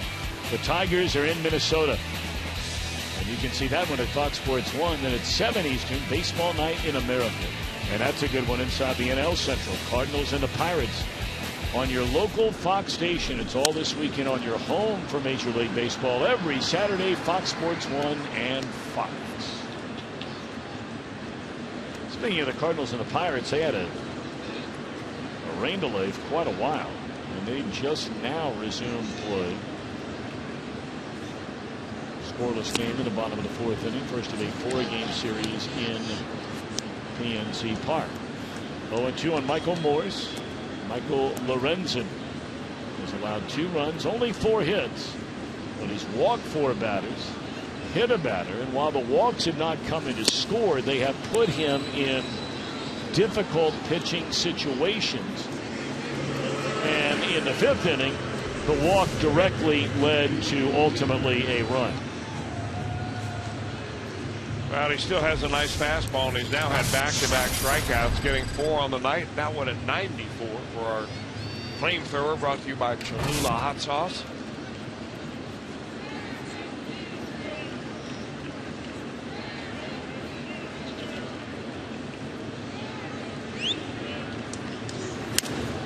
You know, there were a lot of fans that were, not just fans, media speculation about Morse perhaps being a fit for the Reds, you know, during the offseason, a free agent leaving the Giants. I never liked that idea. Did you? I just think, you know, Bird was a far better pickup, I believe, than Morse would have been. Now, in fairness to Morse this year, he's been hurt. Well, there were a lot of people that thought Aoki would have been was another one. A guy that, and I still think that the Reds did a great job waiting until deep into the free agent season before they ended up signing Marlon Bird or trading for Bird. And if they wanted to turn around and move Bird, they could probably get more for him now than what they gave up.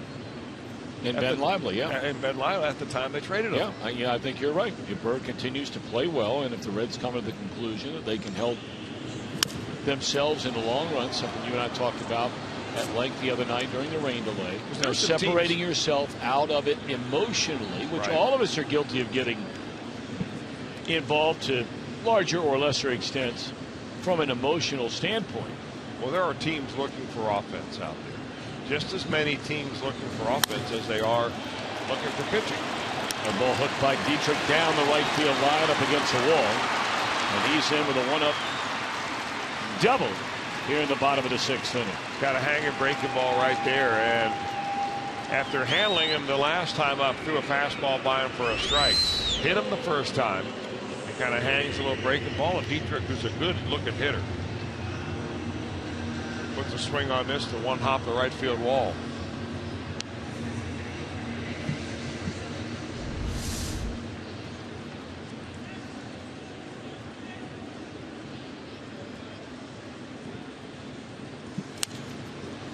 Strike 1 to Cole Gillespie.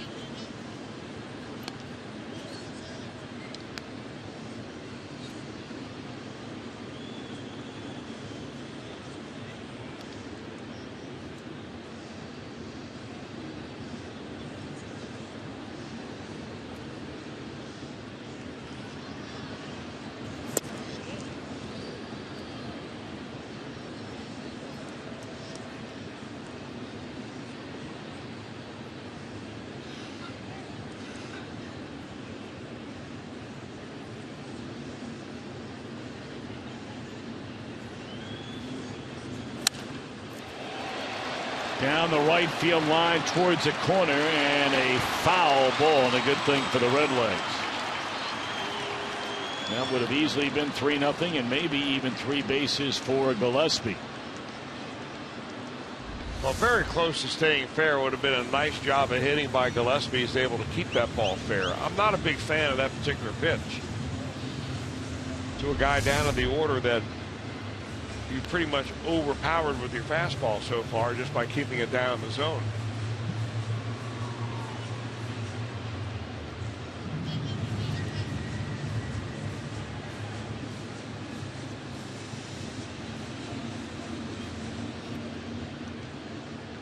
You know, we were talking earlier, Tom, about the study that was done last year about Tommy John surgery. We never did get back to that. And really, the way it was laid out is that those pitchers that pitched in the major leagues and then had Tommy John surgery, 87% come back to pitch in pro ball again. If you have one Tommy John surgery, if you have two Tommy John surgeries, like Brandon Beachy, who will be making a start for the Dodgers this Saturday, that rate goes down to about 65%. But still a very successful number when you're talking about coming back and pitching. There's that fastball down in the zone you talked about at 95. It's usually a good pitch. I mean, one time, after one of the starts that Michael Lorenzen had, he was talking about his start, and he used some terminology that I thought really sounded good. He says, I didn't have a good safe zone with my fastball. And normally a safe zone is down and away to a hitter. And those are the pitches that they work on hitting, but even the best of them don't hit that pitch very often.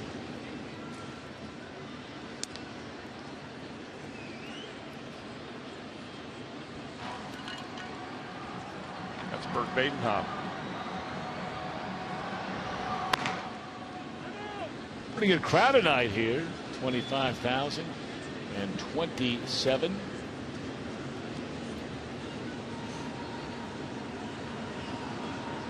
You know, you say that, and really, you know, certainly it's probably for a different forum and a different time, but you know, you just really wonder, Chris, about the long-term baseball down here. Well, you got a brand new stadium. Where are they going? Well, I understand that. They are the only team in the National League that is not even close to 1 million in attendance. That'll end the inning. They hit a man left. We move to the 7th. Can the Reds break through against Fernandez?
In the very first inning with 2 outs, Justin Bourne nearly left the yard. A double off the center field wall to score D. Gordon. And then D. Gordon in the 5th at second base with nobody out. The Reds throw to second rather than to third. Gordon advances to third and would score on a ground ball double play. Meanwhile, Jose Fernandez looks like he has not missed a beat despite missing more than a year. He has struck out 8. He's not walked a batter, has not allowed a run, and surrendered just 4 base hits.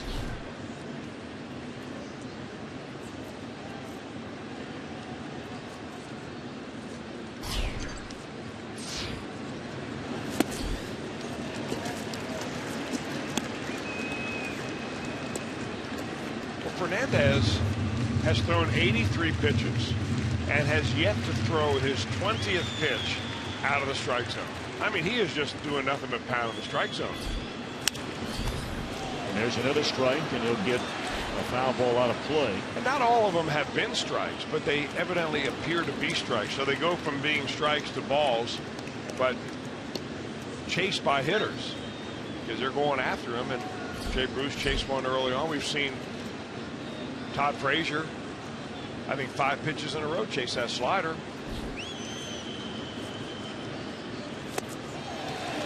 There's a ball turned into a strike and a changeup. He's fanned 3 in a row, 9 overall. No, when we talked early, Tom, about how he uses his legs, let's take a look at exactly how he uses his legs and really kind of hunkers down.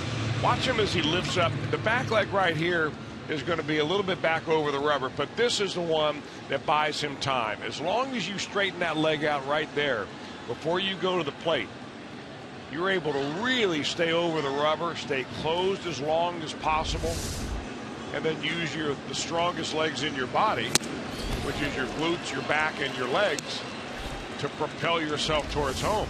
Take the pressure off your arm. There it is again in slow motion, but still you can really see the power and where it's generated. And what that keeps you from doing is something that pitching coaches call gate swing, or you open the gate. Marlon Bird likes him. Yeah, 2 hits tonight for Marlon. What I mean by open the gate is when a pitcher lifts his leg up and then he brings that knee around while his leg is still up, and he kind of opens his hip, and you lose all your power that way.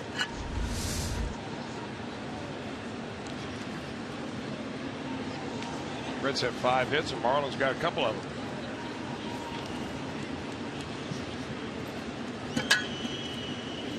Talking about Marlins' first hit of the night, extending that hitting streak to 12 consecutive games. And now a base hit into left field by Eugenio Suarez. It's the first time tonight the Reds have had 2 hits in an inning against Fernandez. And here comes Tucker Barnhart with 2 on and 1 out, and the Reds trailing 2-0 here in the 7th inning.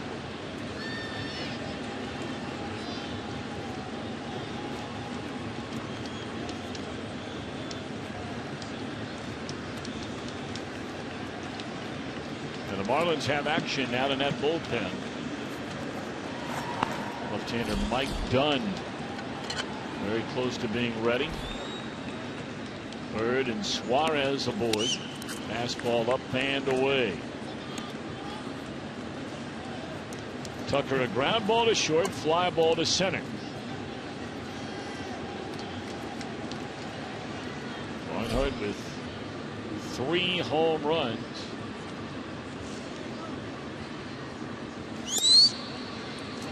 Well, Fernandez wanted that pitch and did not get it. 2 balls and no strikes. His 90th pitch of the night.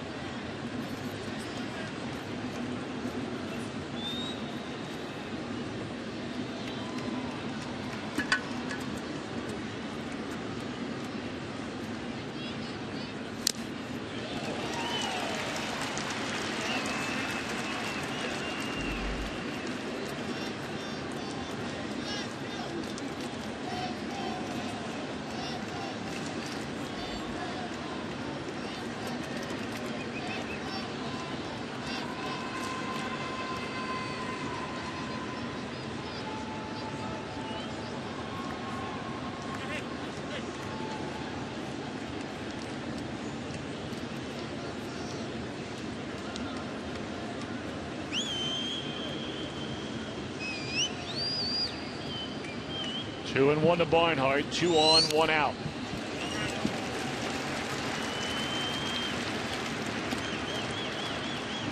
Now the count even at 2-2. Barnhart's been looking for that real good fastball from Fernandez after getting ahead 2-0, and Fernandez just will not give it to him.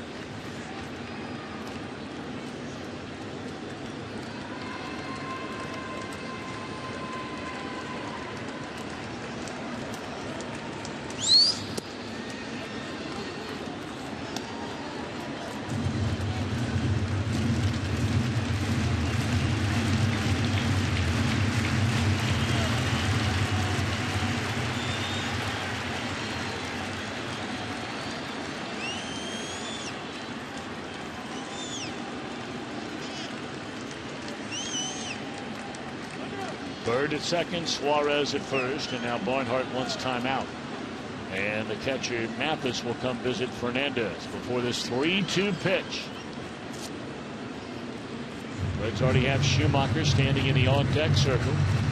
That's Lorenzen's spot.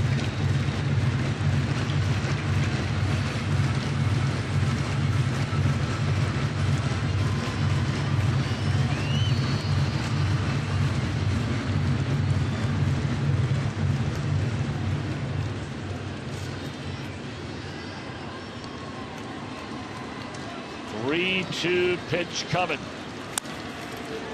Trouble here. The runner is called out at first base. Billy Hatcher saying no way. The throw pulled more off the bag. And no doubt the Reds will take a long look at this one, starting with the eyes of Rob Coughlin downstairs.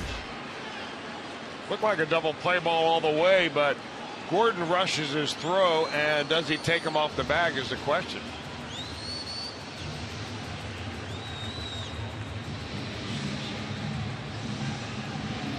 Nope. The Reds will take the field.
Game where a special salute to victory featuring the United States women's national team after their historic victory at the Women's World Cup. With complete coverage of their ticker tape parade live from New York City beginning at 11 a.m. Eastern, only on Fox Sports 1, streaming live on Fox Sports Go. And then, of course, tomorrow night right here on Fox Sports Ohio, the Reds and the Marlins, game 2 of their 4-game series. A special hour and a half All-Star Live begins at 5 o'clock. And, of course, full coverage over the next 5 days from Fan Fest at the Duke Energy Convention Center. And Fox Sports Ohio is your place for all the great coverage. Night is over for Michael Lorenzen. 6 innings, 5 hits, 2 runs earned. Struck out 5, walked 4, and he'll give way to the former Marlin, Burke Badenhop, and he gets Ichiro, the pinch hitter, leading things off, batting for Fernandez to bounce out the very first pitch Badenhop throws. Well, that's good news. That Fernandez is out of the game, that is. Badenhop played parts of 4 seasons. The first was a partial season. After that, he was here just about all year long for the Marlins, back in the days when they were called the Florida Marlins. Then he went off and pitched for the other Florida team, the Rays, in 2012.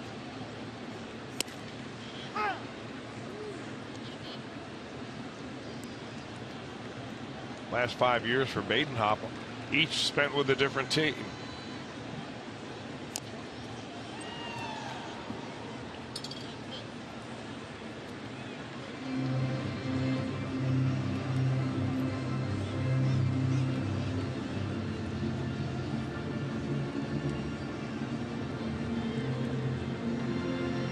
course, you say he's bounced around the last handful of seasons. That did not keep Walt Jocketty and company from signing Badenhop to a 2-year contract during the offseason.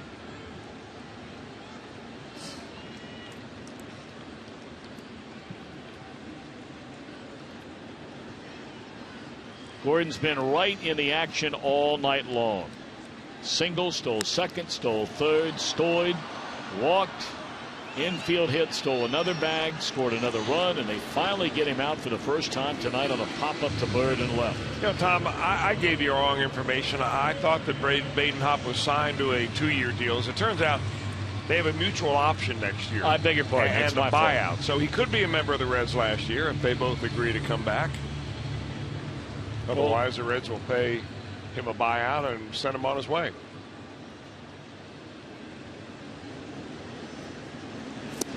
So 2 away in the inning.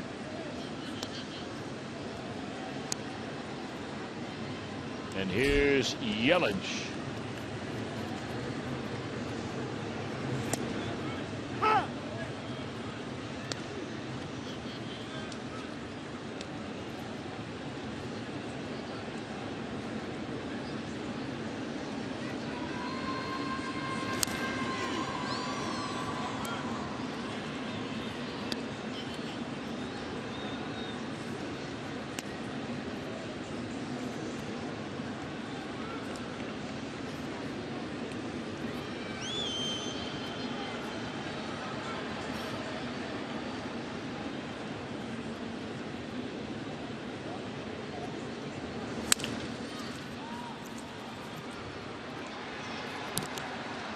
A very nice inning of work for Burke Badenhop.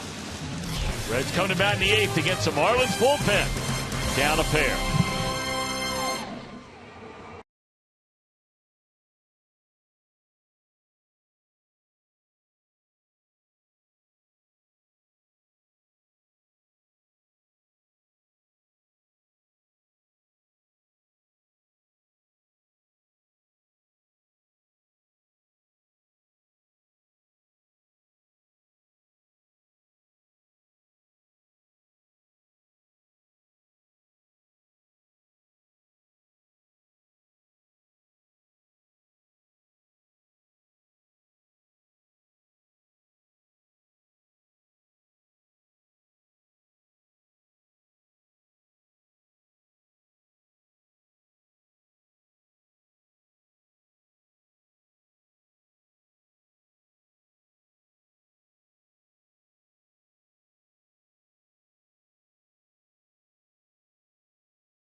Be very busy coming up.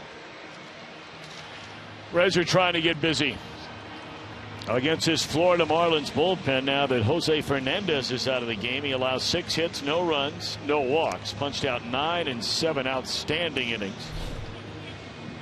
And now taking over is hard throwing right-hander Carter Capps. This was a fellow we wondered, like Jordan Walden, were both of his feet off the ground at the same time when he was coming towards the plate. Well, we're not the only ones that asked that. I went down and talked to the umpire and crew that was in Cincinnati when the Marlins were in town and asked them about that. And the way they described it to me is that if, as long as he doesn't take a step with his pivot foot, which is the foot which is connected to the pitching rubber, he's okay.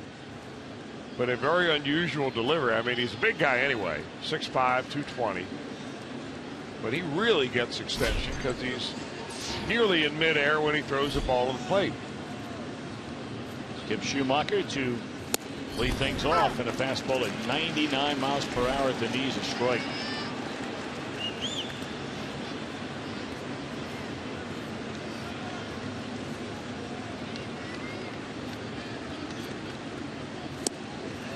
And then the bottom falls out of 82. Changes in the outfield. Yelich back to his normal spot in left.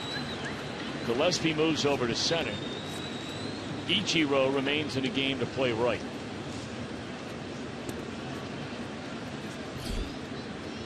Morris out of the game.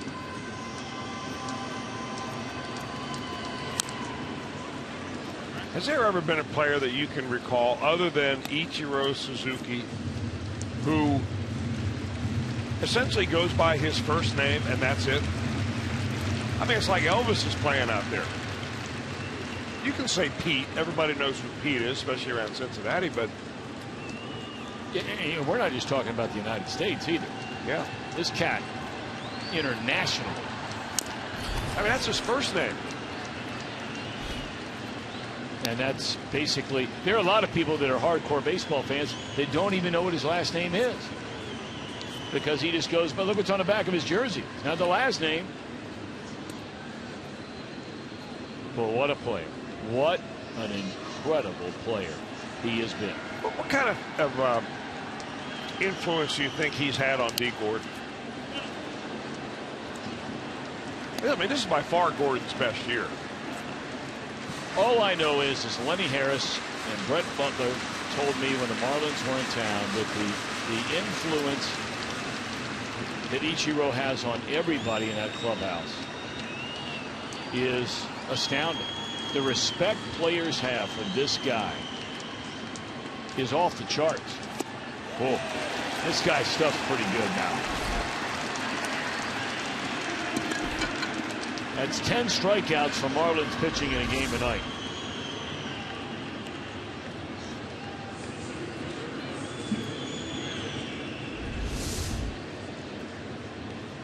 But having said all that, the Reds are still a bloop and a blast away from tying this game, trailing just 2-0.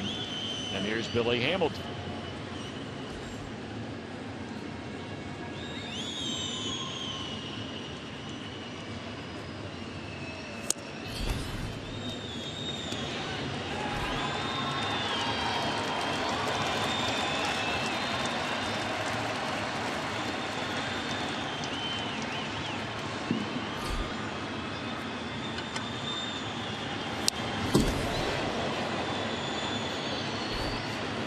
All the way to the backstop, or did that get a piece of Hamilton's bat? No, pulled the ball away, bat away, and the ball got away. 2-0 on Hamilton. Billy, an infield hit in the third, and then a little dribbler up the first base line. The catcher Mathis came springing out from behind home plate, picked it up and threw him out. Made a real nice play.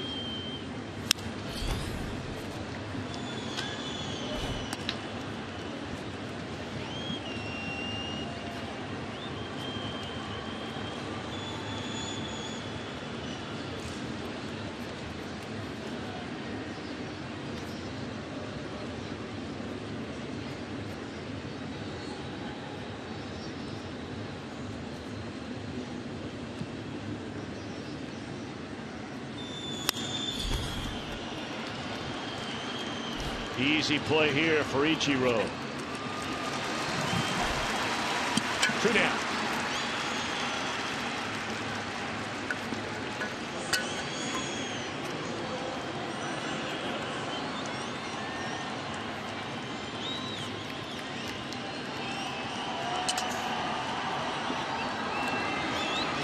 Top of the order, Brandon Phillips, 1 of 3, had a single to left field his last time up. Reds about hit him 6-5, but Marlins about scored him 2-0.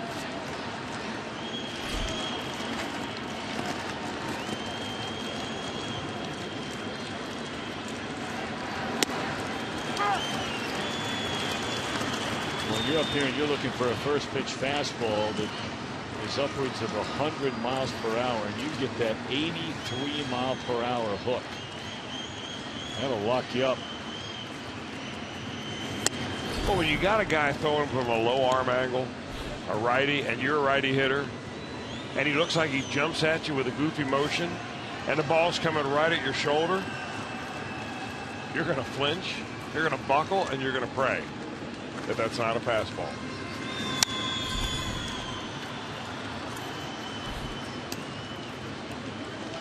Caps ahead of Brandon, 1 ball, 2 strikes. But we've just seen over the last few nights, I mean, when it comes to pitching, there's so many different ways to do it. Saw Johnny Cueto the other night with all the different timing things that he would do, the big turn, the quick pitch, the shimmer and shake, the rocking chair.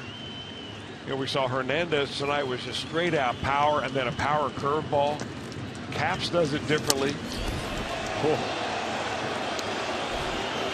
Badenhop tonight comes in, has a nice easy inning, flipping it up there knee high, they ground it into the ground.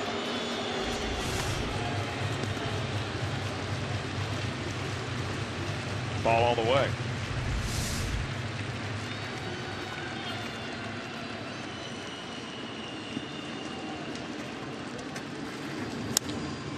Then came back with a breaking ball, and Brandon lifts it into short left field. That's all for the Reds in the 8th. Marlins bat, last of the inning, in front 2-0.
Best gather at Great American Ballpark in Cincinnati. Home field advantage for the World Series on the line. Coverage of the 2015 MLB All-Star Game begins July 14th at 7 p.m. Eastern on Fox. Streaming live on Fox Sports Go. All right, will Johnny Cueto be there? It's up to you. You can vote for Johnny as the final National League All-Star. Go to Reds.com and cast your 2015 Esurance MLB All-Star Game final vote right now. Voting ends at 4 p.m. Eastern Time this Friday. Vote as many times as you like. 1% is the spread among 4 players. Cueto leading, but they are right there, all 4 virtually running neck and neck.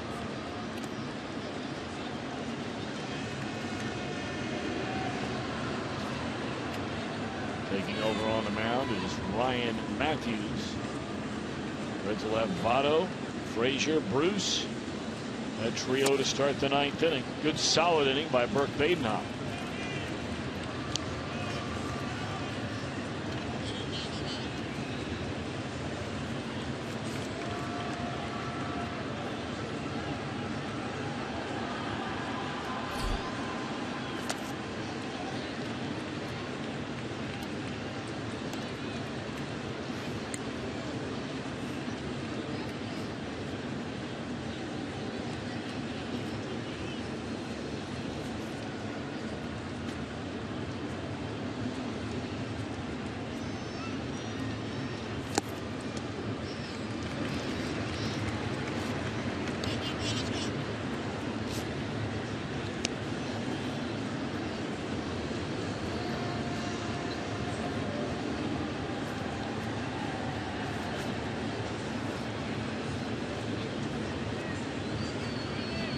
3-1 pitch.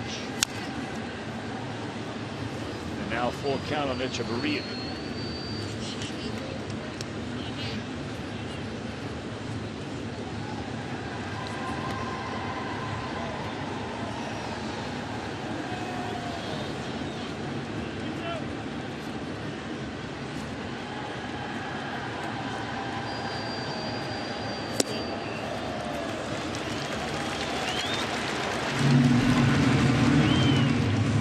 A good way to get it started here in the bottom of the 8th. You're already down 2-0. Yeah, you really need to throw a 0 up on the board right here. Reds had nice momentum being built there in Washington. After scuffling at home against the Brewers, they took 2 in a row against the National League Eastern Division winners, or at least the team atop the standings there.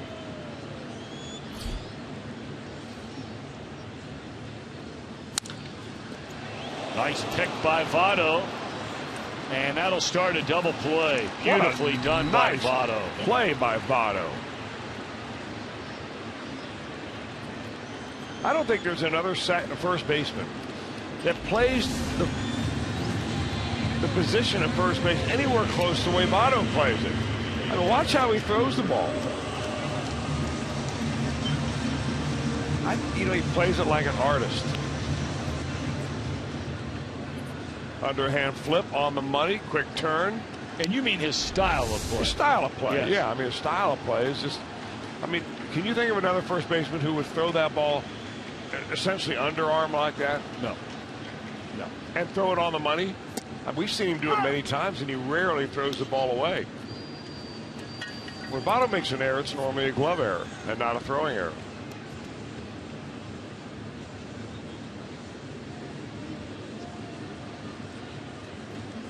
Miguel Rojas takes over on the mound, and he is batting for the pitcher here. So caps a perfect inning with a strikeout. This is a spot vacated by Morse when they brought in Ichiro.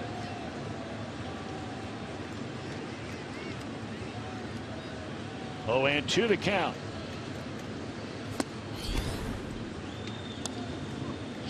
Again, the Reds will have Votto, Frazier, Bruce, and love to get to Bird and Suarez. And even more than that, trailing 2-0 right now. One more strike, one more out to go to guarantee that, coming to bat in the top of the 9th. And they get the strikeout. So here we go. Last top of the 9th inning coming up. Reds down a pair.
Fan photo, use hashtag Ohio Data Strong Fan, and we might put you on the tube during an upcoming telecast. It's brought to you by T-Mobile.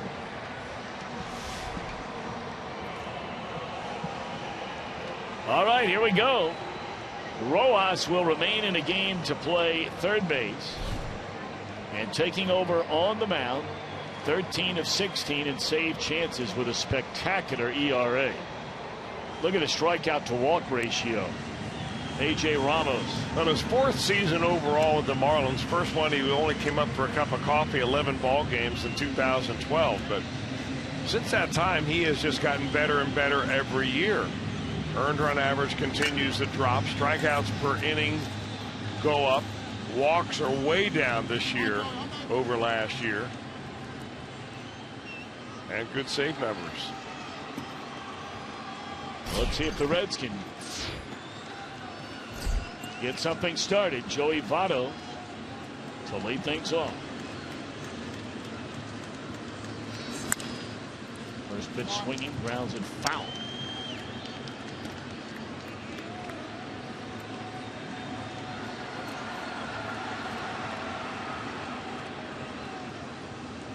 The Reds only saw Ramos for 1 inning in that 3-game series the 3rd week of June in Great American Ballpark. He allowed 1 hit, and that was to the man who bats right now. In fact, they'll face the same batters with the exception of well, depending how far we get in the inning, but his only inning in that series. He faced Votto, Frazier, Bruce, and then Brian Payne. He did not get a save. He came on for the 9th inning and the only game the Marlins won in that series, a 5-0 score. 1-2 on Joey.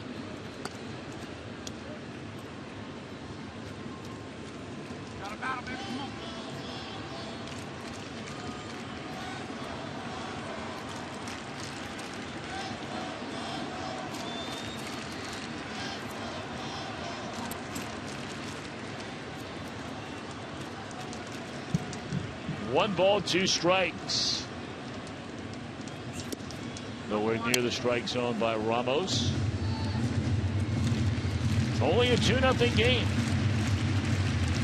And of course, the man who waits on deck, sitting on 25 home runs this season.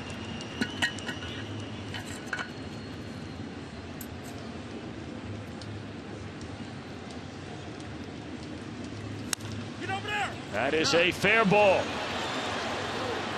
Extra bases for Joey Votto, and that's the way things start here in the Reds' 9th inning, down 2-0. A 2-base hit by Joey. Joey happy to see Fernandez out of there. He was 0-4 with a couple of strikeouts against Jose Fernandez. Kind of just reaches out for this one, and it finds the first baseline and stays on the fair side. Marlins not playing the defense to prevent a double because it's only it's a 2-run game and not a 1-run game. So really, I would imagine that the Marlins could care less about Votto at second base. What they want to do is prevent Todd Frazier from reaching second base.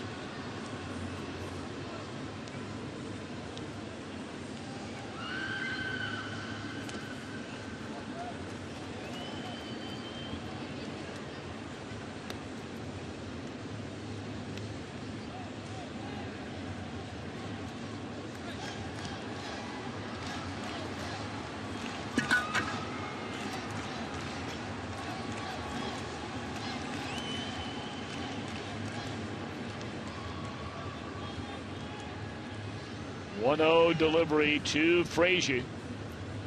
And now it's high, and Frazier sitting on a 2-0 pitch and looking to tie this game up with one big crack of the bat. This has not been one of those nights where runners in scoring position batting coaches have anything to brag about. Overall, these two teams combined are 1 for 12. Reds are 0 for 3, and the Marlins are 1 for 9. Reds have another chance right here.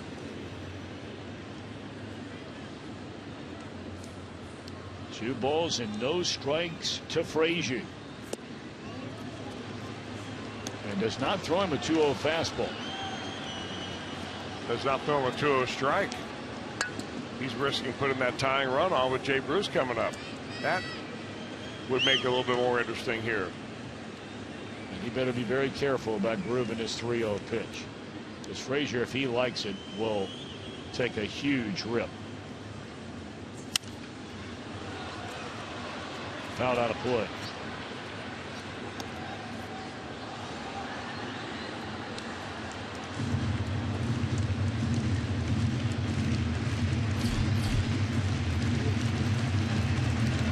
You go back to the job that Caps did in the 8th inning.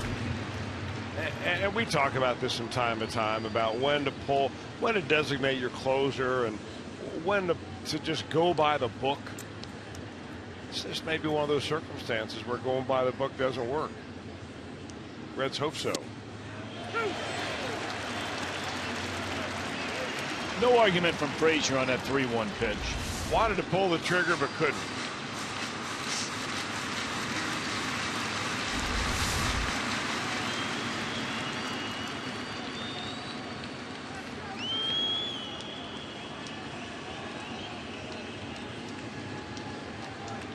Three and two now on Frazier. The tying run at the plate. Here it comes. Breaking ball swung on and fouled out of play. Ramos is one of those guys that the Marlins have to feel like they really found a diamond in the rough. They drafted him out of Texas Tech. He was a 21st round draft pick. So anytime you end up turning your 21st round pick into your closer, there's a little bit of good fortune involved there. A lot of other teams passed on him.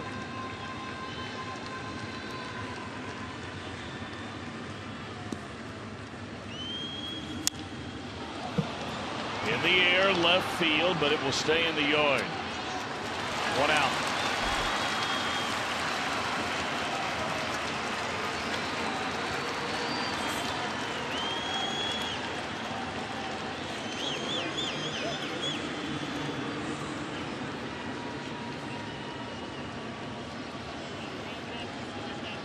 Now Jay Bruce's turn. He has 12 home runs, 0 for 3 tonight.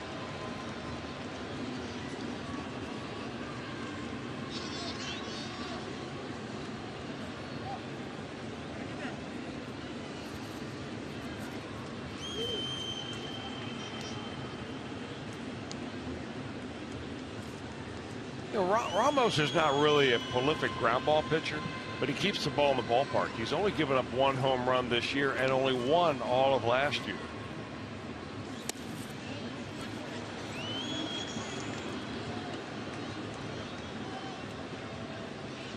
And that's why you wonder if a guy's ready to make the big jump to become an elite closer. You brought up earlier how this year he's really cut down on the walks. Well, the two things that kill a closer, potentially can kill a closer, are walks and the home run ball. Yep. Because most of the guys that are closers are not going to give up a lot of hits. Most of them have dominant numbers as far as innings pitched and then hits allowed. And strikeouts. And strikeouts, most of them, of course. But you start walking guys and give up a bomb. It doesn't matter if you're striking out a ton of guys and you know, you're pitching 65, 70 innings a year and giving up 35 hits. If you're giving up 7, 8, 9 home runs as a closer and you're walking maybe in the 7, 8 innings 40 batters, you're in trouble. Especially when the home runs follow the walks. Precisely. Bad formula. 1 and 2 on Bruce. Tell you what he does a good job of is throwing the ball down. He looks like he slipped or did something that time. He's all right. Forgive me. He does a good job of keeping the ball down, and that's a must against Bruce, because we've seen Bruce really recently just tap 2 balls that he gets thigh high and above.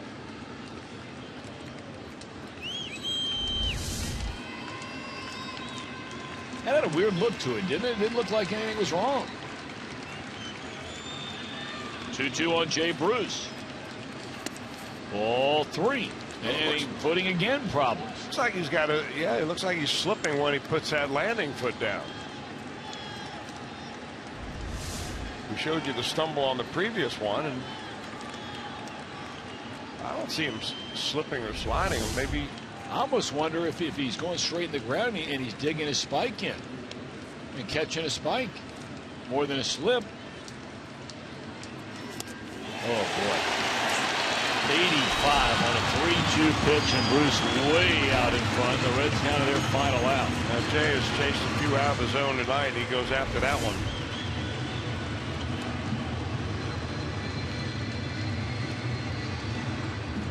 Look where they're trying to pitch him. They're just trying to get that ball down the dirt.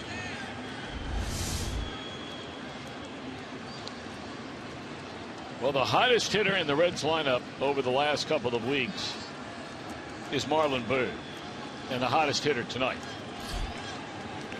2 out of 3, extending his hitting streak to 12 games. He's had a double and a single and 3 at bats. And the Reds will be shut out in the opener of this series. Fernandez, Caps, and Ramos combine on a 7-hit shutout. And the Reds' road trip goes to 2-1, winning 2 in Washington. Rained out yesterday, and they dropped the opener against a dominant and so impressive Jose Fernandez and company tonight. Well, when he's on top of his game, you know it's going to be a low-scoring game, and even one little mistake can alter the balance of the ball game. And I mean, the Reds really had nothing going at all, although they had more hits than the Marlins did tonight. Fernandez gets the win. A very crisp played game in 2 hours and 31 minutes, and 3 more to come here in Miami. All right. We'll be back with more from Marlins Park. Marlins win it tonight, 2-0.